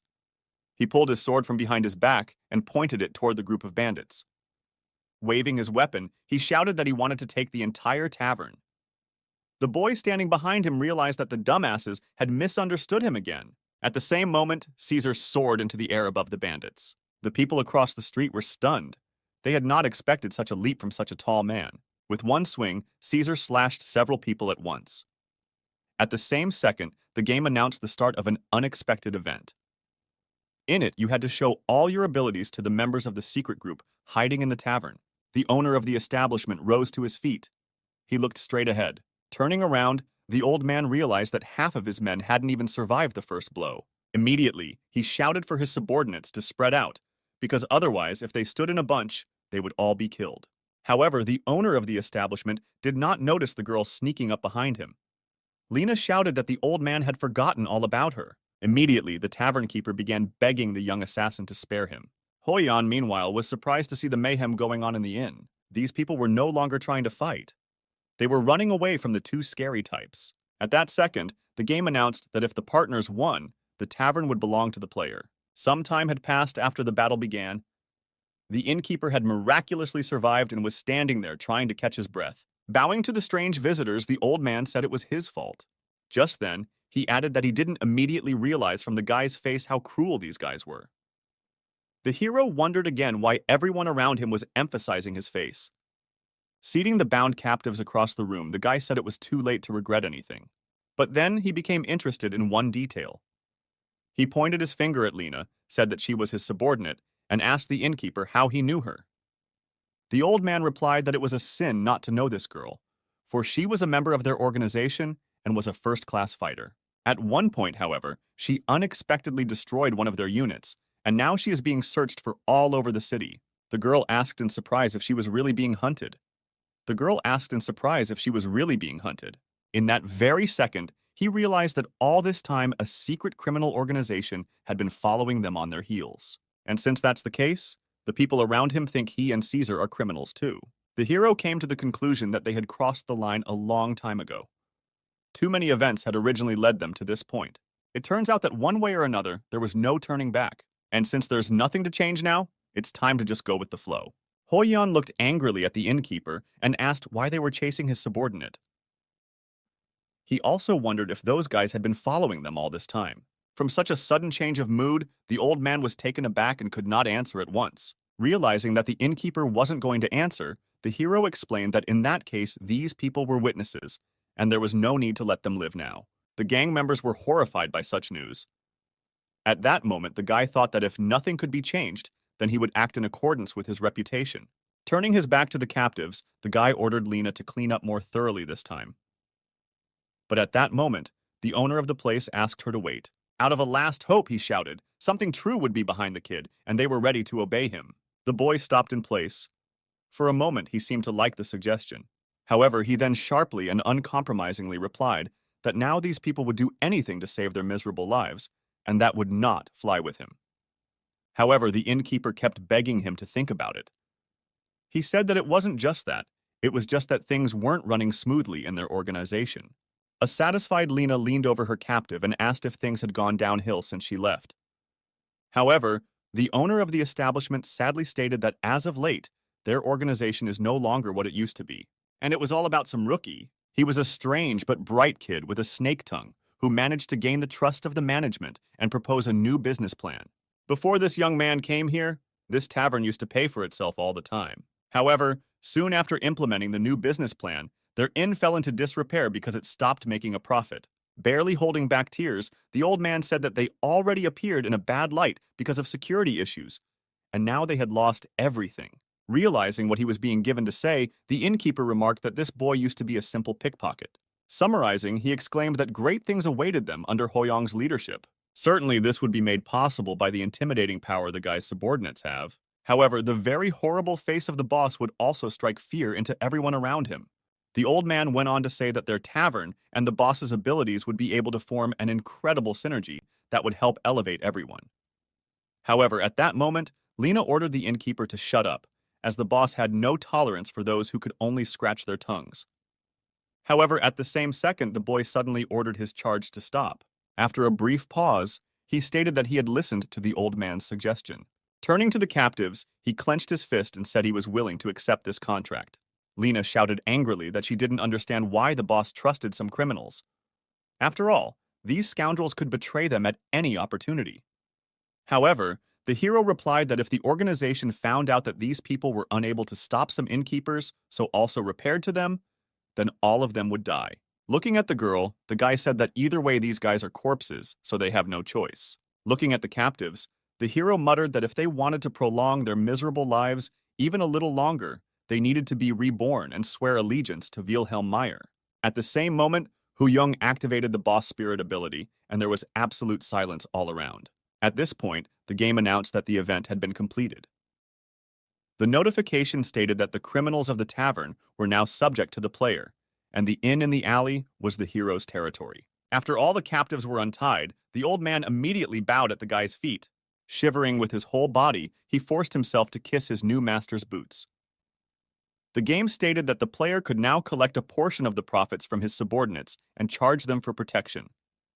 In the next message, the system announced that Wilhelm Meyer now had his 6 subordinates and territory, which meant that all the conditions for becoming an organization had been met. Next, the game offered to choose a name for the new company. The boy loudly announced that from now on his family would be called the Black Mountain Association. However, Lena, as usual, couldn't help herself and stated that the title was very dumb. The game also announced that the player gains additional experience and skill points when creating an organization.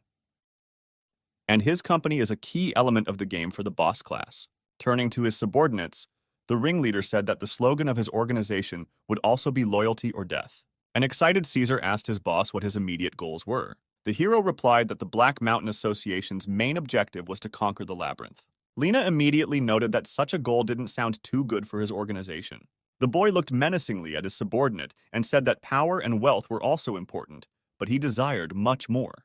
The boss stated that the labyrinth was swarming with powerful monsters that no human could match in strength. At the same moment, he laughed and asked, "What was the point of messing around with the little things if you could match up with the strongest?" Waving to his closest subordinates, the hero ordered them to head after him, and the group of bandits were left standing alone in the street. At the same time, serious developments were taking place in the eastern district of Bram. The full moon has come to the city's slums. In one of the passages, a boy was sitting on the ground. A pigeon was wandering near him, which had just brought important information. Reading the message on the paper, the kid marveled that someone had managed to take over an entire tavern in just half a day. Put his feet up, he thought there was some powerful new organization in town. The person next to the child was named Tama. At the same moment, the former pickpocket decided that now it was time for them to intervene. Finally, it was morning in the city. Looking at the walls surrounding the dungeon, Ho Young turned to the all-good ruler of the Labyrinth City and said that no titles interested him. With a twinkle in his eyes, the hero said he wanted to become the best and consequently conquer the maze. The system confirmed that with his words, the player had identified the main goal of the Black Mountain Association. By then, the inn in the alley and its employees who had come under the command of Wilhelm Meyer had previously been part of a criminal organization of some notoriety. Accordingly, the negative points on the account of this tavern added to the notoriety of the Black Mountain Association. As the new day began, one of the bandits ran up to the chief and said that although they had gotten out of one mess, at this rate they could be in another. The innkeeper said he understood that, and the boy was probably out for their soul by now. Just then, he picked up on the rumor that this kid had hired some damn monster to guard him. At the same time, the kid in the yellow sweatshirt was walking around the neighborhood looking for the right place. Looking at the building across the street, he thought he had arrived where he wanted to go. But at the same moment, the boy was spotted by a policeman and ran in his direction. Running up, the officer said that for the kid's information, it is illegal to carry large weapons in the area. The child looked perplexed at the official and asked, "Since when have such bans been introduced here?" Fixing his cap, the policeman said that someone whose notoriety is growing rapidly in the neighborhood. Glancing at the kid's companion, the officer added that the description of this mysterious stranger included a large sword. Continuing, the policeman added that this bandit had already been released without any charges, even when caught red-handed. Furthermore, this unknown person is an official member of the Adventurers Guild, so things are not so clear-cut. Such a set of information made the child think seriously. At the same moment, the officer added that they now had to limit themselves to serious security measures, so he asked the guy's companion to remove his weapon. The bulky man's face changed drastically at that moment. The boy replied without hesitation that he agreed with the proposal. But looking at his guard, the child was horrified. The subordinate's entire body began to emit steam. He seemed to be struggling to hold back a surge of rage. However, before the boy could react, his subordinate soared upward, swinging his huge weapon. Realizing that what he had planned was now inevitable, the guy only managed to shout out that this was not the way to do it. Meanwhile, the notoriety of player Wilhelm Meyer and the Black Mountain Association exceeded the set value of 1,000 units. Any actions of the members of an organization affect its reputation. When this indicator reaches a certain value, the player moves to a higher level in the criminal world. Now, as he walked along the streets, Hoyeon would often catch glances from passers-by. However, now, the head of the organization could become the target of another company. Realizing this, the hero thought that now everything had changed a lot. Noticing that the people around them were looking at them obliquely, the guy realized that he had never dreamed of this in real life. At that moment, Lena asked, "Why are those idiots staring at them?" Ignoring his subordinate's question, Hu Young thought that he was the focus of the game from the beginning, and now he could quickly develop the organization and bathe in gold. As he looked at his henchmen, the boy realized that the two of them liked the attention. They were both show-offs, If things continued like this, the hero would have no problem controlling these fools, especially if he doesn't want Rodrigo Eldrigo's failure to happen again. Thinking that there was no need to rush things, Hoyan decided to abandon the idea of the maze for the time being and stay in the city. Immediately, however, the boy felt disgusted with himself. He thought it was over the top and he would accomplish everything he couldn't in the last game, and this time he's sure to succeed. Suddenly, a guy shouted out that the Black Mountain Association would conquer the maze. Looking at his subordinates, he went on to say that a one-way road awaited them, and it led to hell. Then Hoyeon turned away and examined the wall again. Turning to his subordinates, he said that only a miracle would save them now. The minions looked at their superior in bewilderment.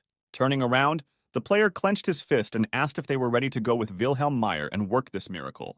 In the same second, there was absolute silence in the square. After a while, the subordinates suddenly replied that they did not agree. At her master's questioning look, Lena replied that this was totally over the top, and surely the boy must have been carried off as soon as he became the big boss. Caesar looked at his master in bewilderment and said that they understood the boss perfectly well, but the game had just begun, and they had nowhere to rush. At that moment, Hoyan wondered why these two had suddenly become so rational. Realizing that he couldn't conjure anything without the minions' consent, the guy agreed with them and said that it looked like the time really hadn't come yet. In that case, he decided they needed to grow their organization first. Lena got excited and said she wanted goodies, but the boy said they needed to buy a maze map first. But before the hero knew it, the system sent a red notification for the first time since the maze. The game has declared an alert mode due to the threat of invasion. Following that, the system alerted that the inn owned by the Black Mountain Association had been attacked. By then, the group's base had already been destroyed. A child in a yellow sweater stood near an old man sitting on the ground. He said they were not easy to get to. Looking at the corpses lying about the room, the boy explained that there had been a little difficulty along the way. Waving his hands, the youngster said that if it weren't for force majeure, they would have stopped by sooner. In turn, the tavern owner had nothing to reply to this. After a few seconds of tense silence, the old man asked the guy why they wanted to come even earlier and where he was in such a hurry. The fat man asked if the child was acting without the organization's permission. Immediately after this question, the boy's face changed. Clutching his head, he muttered that the uncle had turned out to be very bright. The old man grinned and said he didn't expect much more from the kid. Inspecting the ruins, the fat man said that although the inn used to belong to an organization, but now it didn't. He looked angrily at his opponents and said that if these guys would just lure the invaders out and deal with them, it would be solved very simply. But no one thought the kid was going to ruin the place. So the innkeeper assumed that this kid had a personal vendetta against those types. Voicing his guesses, the old man chuckled at the fact that this youngster was also carrying a sinister-looking thug. Looking at the pissed-off kid, the fat guy asked, "Do all flawed people do that?" Examining the defenseless man sitting across from him, the boy turned to Thomas. With fury in his eyes, he pronounced that the man in front of them had betrayed his comrades. In the same second, the bulky man's calm face changed abruptly. Tears suddenly flowed from his eyes. A moment later, however, he snatched up his huge cleaver and swung it around to kill the innkeeper. Before the murder, Thomas still kept crying the same way. The second he did, he called the old man scum. Caesar, however, arrived in time for the execution to begin. A moment later, there was a flash in the air. A second before the old man was killed, Caesar managed to parry Thomas's blow and knock the cleaver out of his hands. The long-haired big man was astonished at such a strong opponent. The innkeeper was mad that he was centimeters away from death. At the same time, the yellow-clad boy could not believe that these people had arrived here so quickly. Caesar stopped at the other end of the room and turned around, glaring angrily at the young man. His gaze was absolutely furious. As he looked at the child, he realized it was the pickpocket. The boy stood as if stumped and couldn't think of what he should do next. The fear made him feel very nauseous. With a trembling hand, he pointed to the offenders and said that he immediately assumed that these scoundrels would be those who had taken away his gold. Suddenly, Caesar muttered that he thought he remembered who it was, but no. At this point, Thomas was looking at his bloody hands in confusion. The boy, making a crooked face, laughed and wondered how this dumbass could have forgotten him. But immediately, the child looked frantically at the bulky man and said with tears in his eyes that he would never forget them. The very day Caesar tied the boy to the blade of his sword upside down and dragged him down the street like that, the boy experienced extreme humiliation. At that moment, there was dead silence in the inn. The pickpocket couldn't catch his breath from fear and anger. Suddenly, Caesar remembered who the kid was. He realized that it was the little brat who had robbed and humiliated his boss. The kid was surprised that the bully had any memory at all, and said he had muscles instead of brains. But at the same moment, the other heroes came running into the tavern. The boy in the yellow shirt turned around. Lena shouted to Caesar that their sick boss would flip out if he tried to keep up with him. Running into the room, Hoyeon couldn't believe his eyes. The same pickpocket who had robbed him a long time ago was standing in front of him. However, at this moment, Thomas suddenly prepared to attack. Saw the type next to him start to swing and yelled for Caesar to look away. But the minion didn't have time to react to his opponent's attack. With a single leap, Thomas hit Caesar squarely in the chest. The blow was so powerful that both gullies flew several meters. The minion slammed his back into the wall. From the force of this attack, cracks went all over the building. Stones flew into the street with great speed. A second later, Caesar sat motionless, leaning his back on the rubble. From this incredibly powerful blow, the wall of the building shattered into splinters, and both opponents found themselves on the street. Still upset that he had failed to kill the traitor, Thomas looked sadly at the enemy. Meanwhile, the rest of the people remained in the room. Hoyeon and the pickpocket looked at the hole in the building in surprise. The joyous child turned and looked at the offending man, asking how he felt about the might of his subordinate. Satisfied that everything had worked out, he added that Thomas had done things with his strength before. Hoyeon glared angrily at his enemy and admitted that that punch was pretty good. The terrifying sight of his opponent made the boy fearful. The wreckage that the inn had turned into, the hero stated that the guy had thoroughly destroyed his base. Still, unable to contain the emotion within him, Hu-young snatched his sword and tried to lunge at the pickpocket, shouting that he would finish him off with his own hands. However, Lena grabbed the boss and said it was just a kid. Glaring angrily at the juvenile bastard, the guy muttered that Caesar couldn't just be killed because he was stronger. To this, the pickpocket replied that the player was so sure, though not entirely ignorant of Mr. Tom. Thomas had the nickname of Piercing Wind. He was an adventurer who had reached the depths of the labyrinth, but in the end he suffered the same fate as many who ventured on this trek. Thomas lost all his comrades. Determined to continue on his way, he was still defeated at the threshold of the abyss. Legend has it that Piercing Wind could not face death and made a contract with one of the creatures living in the labyrinth. Then daylight was already ending, and no one was expecting anyone to be able to walk out of the gate into the city. However, against all predictions and prejudices, Thomas did get out. He escaped alone and therefore survived. And as soon as Tom left the labyrinth, a weight of guilt came over him for abandoning his comrades and not dying with them. Eventually, he went insane. Now, however, any thought of betrayal triggers those bitter memories in him. Meanwhile, Thomas stood over Caesar. He cried again and said that the bully must get up, or his comrades would soon die. Caesar, however, did not answer. At the same time, in the tavern, the pickpocket was shouting that he could not have imagined that such opportunities would come to him sooner or later. The young man had already failed when he failed to become a great thief. One day he learned of Thomas's existence and came to the dungeon to visit him. The boy had never imagined that he would be able to tame someone that the strongest guilds in the city couldn't handle. That's what helped him earn the trust of those in charge. At the same moment, the young man realized that he had been talking too much. However, Hu-young told the guy not to worry, because he stopped listening already somewhere in the middle. At the same second, the pickpocket shouted that Caesar was definitely going to be finished. However, the protagonist was not discouraged. He told the kid with a fierce smile that there were rumors all over the city that even the priest of the Witnesses of the End couldn't handle his minion. Suddenly, Lena moved toward the child. Pulling out her sword, she muttered that this youngster didn't seem to have gotten it quite right. Leaning over the kid, she noticed that there was no one protecting him at the moment. In that second, the child's whole body trembled, and he realized that he was in danger after all. She looked at the kid with crazy eyes and said that no one cared about his subordinate at the moment, since the youngster was alone anyway. With a wave of her sword, she shouted that their boss hates those who talk too much and do nothing. Hoyeon looked at his subordinate confusedly and reminded her that the girl herself had talked about how it was still a child. However, even with her determination, the assassin had already realized that she was out of time. Running lightning fast in her direction was Thomas. Putting his arm forward, he shouted furiously and tried to defend his master. The main character screamed out of fright. He thought that now the girl had nowhere to go. A moment later, Thomas's hand was right at Lena's head. The young assassin was unable to dodge, and the bulky man grabbed her face. That's when the girl thought that now she was definitely finished. The pickpocket laughed joyfully and muttered that Mr. Tom would not abandon his comrades again. But suddenly his face contorted with a grimace of incomprehension. The child raised his eyes and looked away. A hand clad in metal armor held the leg of his subordinate. Once again, Caesar managed to prevent the inevitable. He still managed to gather his strength and run back into the building. Looking at his opponent, the henchman furiously muttered that one should never let their guard down. Swinging around, he threw Thomas behind his back with all his might. The gormless body of the thug flew to the other end of the room. The dust that had accumulated in the building rose into the air. Looking at the enemy lying on the ground, Caesar muttered that it no longer mattered what happened to Thomas's comrades. The pickpocket's minion sat staring fixedly at his opponent. At the same second, Caesar spit the blood that came to his mouth onto the ground. Getting into a fighting stance, he told Thomas to draw his sword and get ready to fight. Just then, Caesar furiously muttered that this was his fight. The system showed a notification that the player's henchman wanted to fight Thomas one-on-one.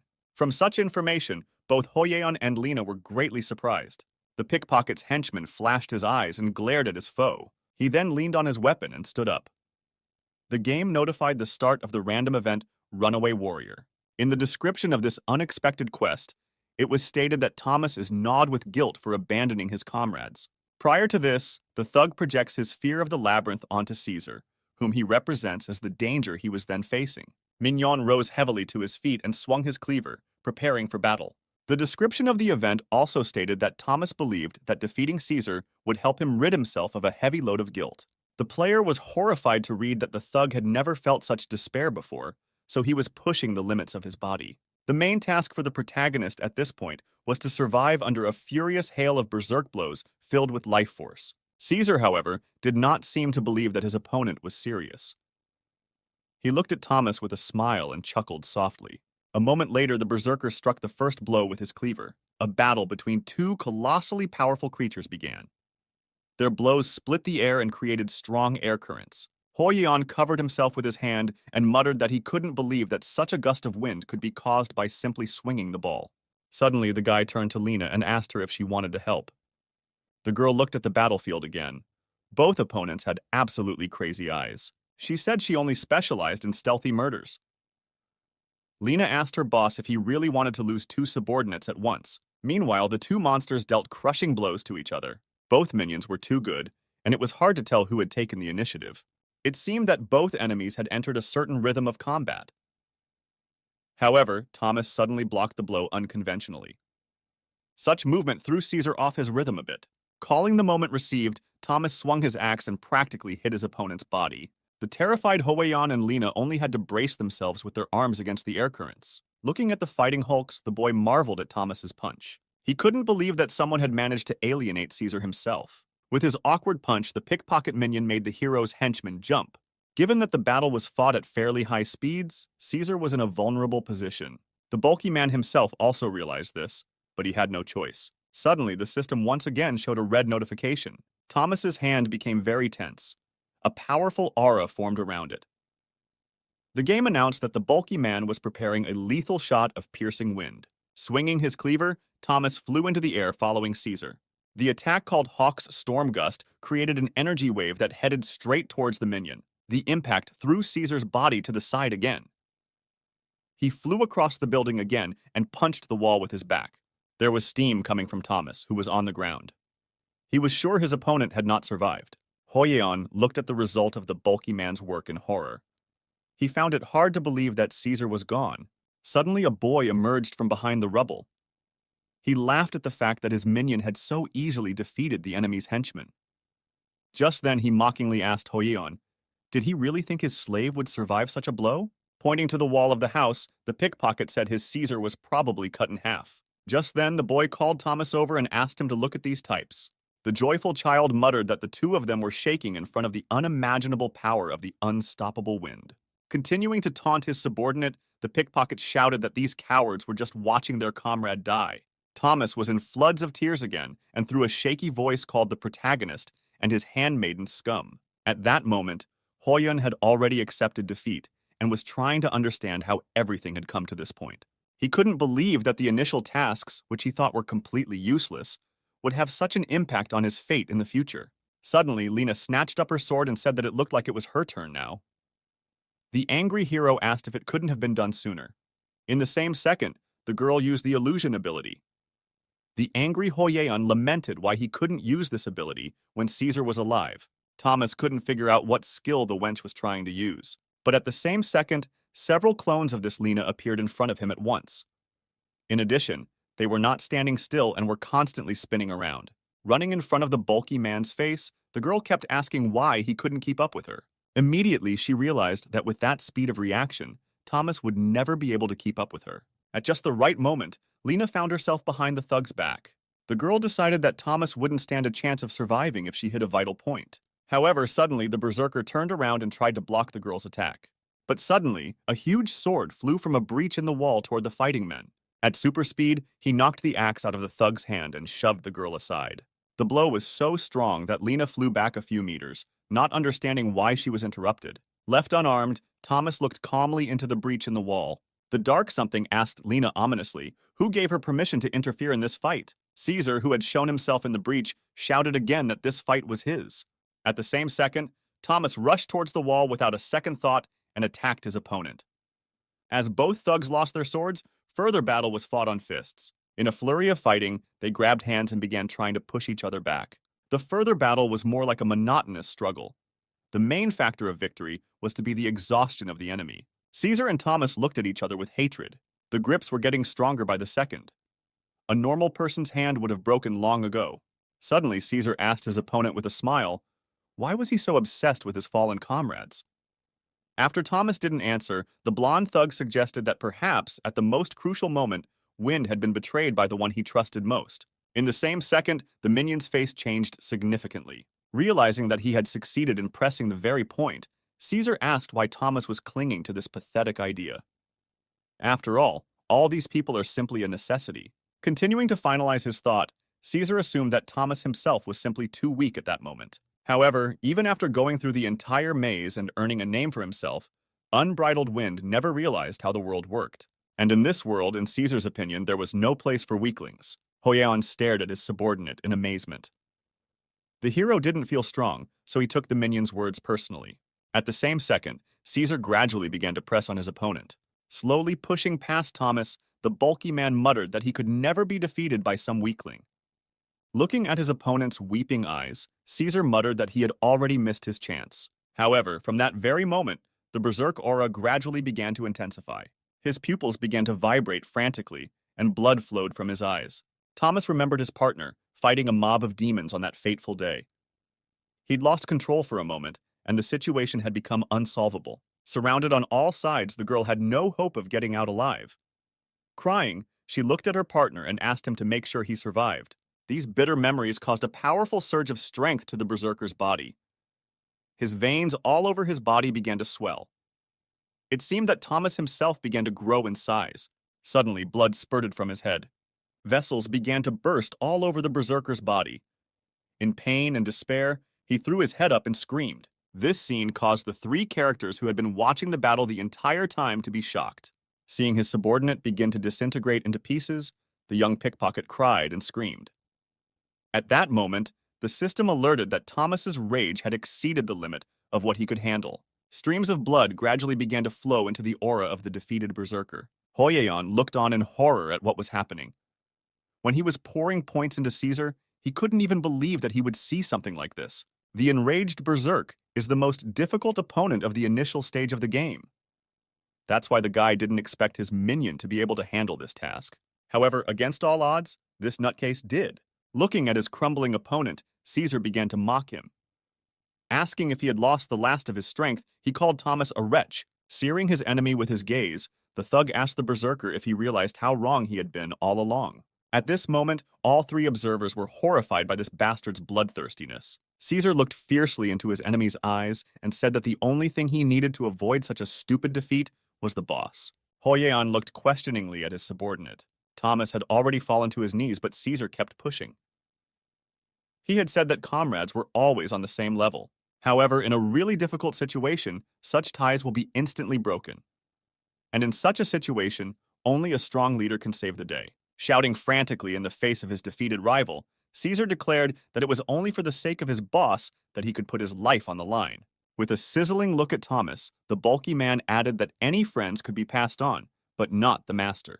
Hoyeon grabbed his head and couldn't believe that his minion actually had such radical logic. At the same instant, the bleeding Thomas let go of his opponent's hands and screamed at the top of his voice. After writhing for a few seconds in death agony, the bulky man fell to the ground. His face did not emit any more emotion. Immediately, the game announced the end of the task. Suddenly, all the energy of the defeated opponent began to flow into Caesar's body. The system announced that the minion's power had increased significantly. Through this, Caesar gained a new talent, fortitude. Lena immediately jumped with happiness and shouted that they were on the verge of death. The pickpocket, on the other hand, was seriously nervous. Meanwhile, Hoyan was trying to figure out why a rather stingy reward was given for such a difficult quest. While the hero thought the developers had messed something up again, Caesar approached the trembling child. The boy was sweating and could barely hold back his tears.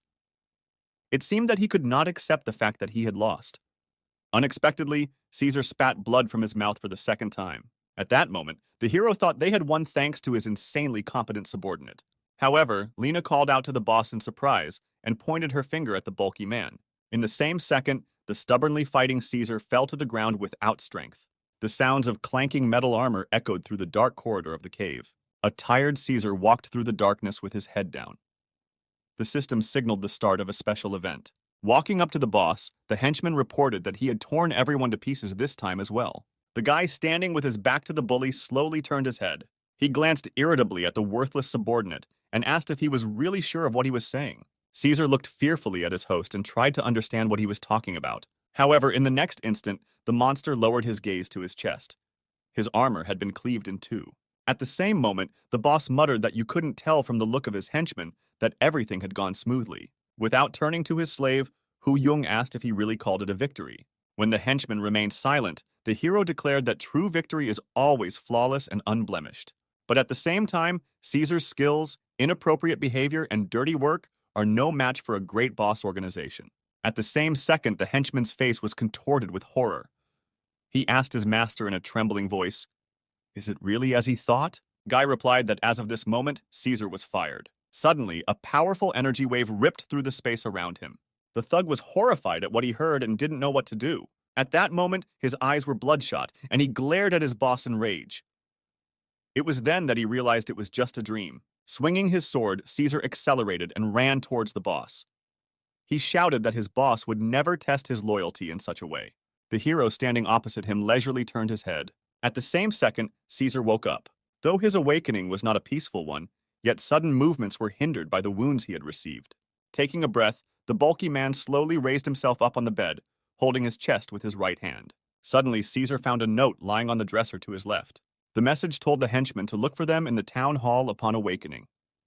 At the bottom was Wilhelm Meyer's signature. Caesar took the sheet in his hands and examined it carefully. Immediately after reading it, he gritted his teeth, then crumpled the scrap into a ball. Further events took place at the town hall, located in the East Bram neighborhood. Hoyeon stood at the front desk. At that moment, he was horrified by the news he had been told at City Hall. It turns out that the insane Thomas they just dealt with survived and is now back in prison. The girl in the snow-white blouse said that in the past, this person was a very influential master of the eastern slums. After looking at the boy, the female employee said he was pretty lucky to be alive after his encounter with the beast. The girl's name was Claude, and she worked in the real estate department at City Hall. Then she said that, according to the rules, some of Thomas's territory was under the hero's control. And this guy had been bothering the mayor's office for a long time with his run-ins with crime syndicates. Hoyeon realized what the girl was getting at and looked at the pickpocket. He reproached the boy for talking about his comrades while he wanted to take over what was Thomas's, but something was bothering the hero. He asked Claude if he shouldn't get all of the bully's possessions. When asked by the guy why he only gets a portion, the girl replied that it's simple. It's just that half of Thomas's territory already belongs to this kid. Hoyoung drew his sword and decided to deal with the insolent man once and for all. Lena stopped him again, reminding him that he was still a child. The boy cried and asked to be spared. He said he would do anything, even become a slave. Suddenly, it hit the hero. He liked the kid's last sentence very much. Pet the cat.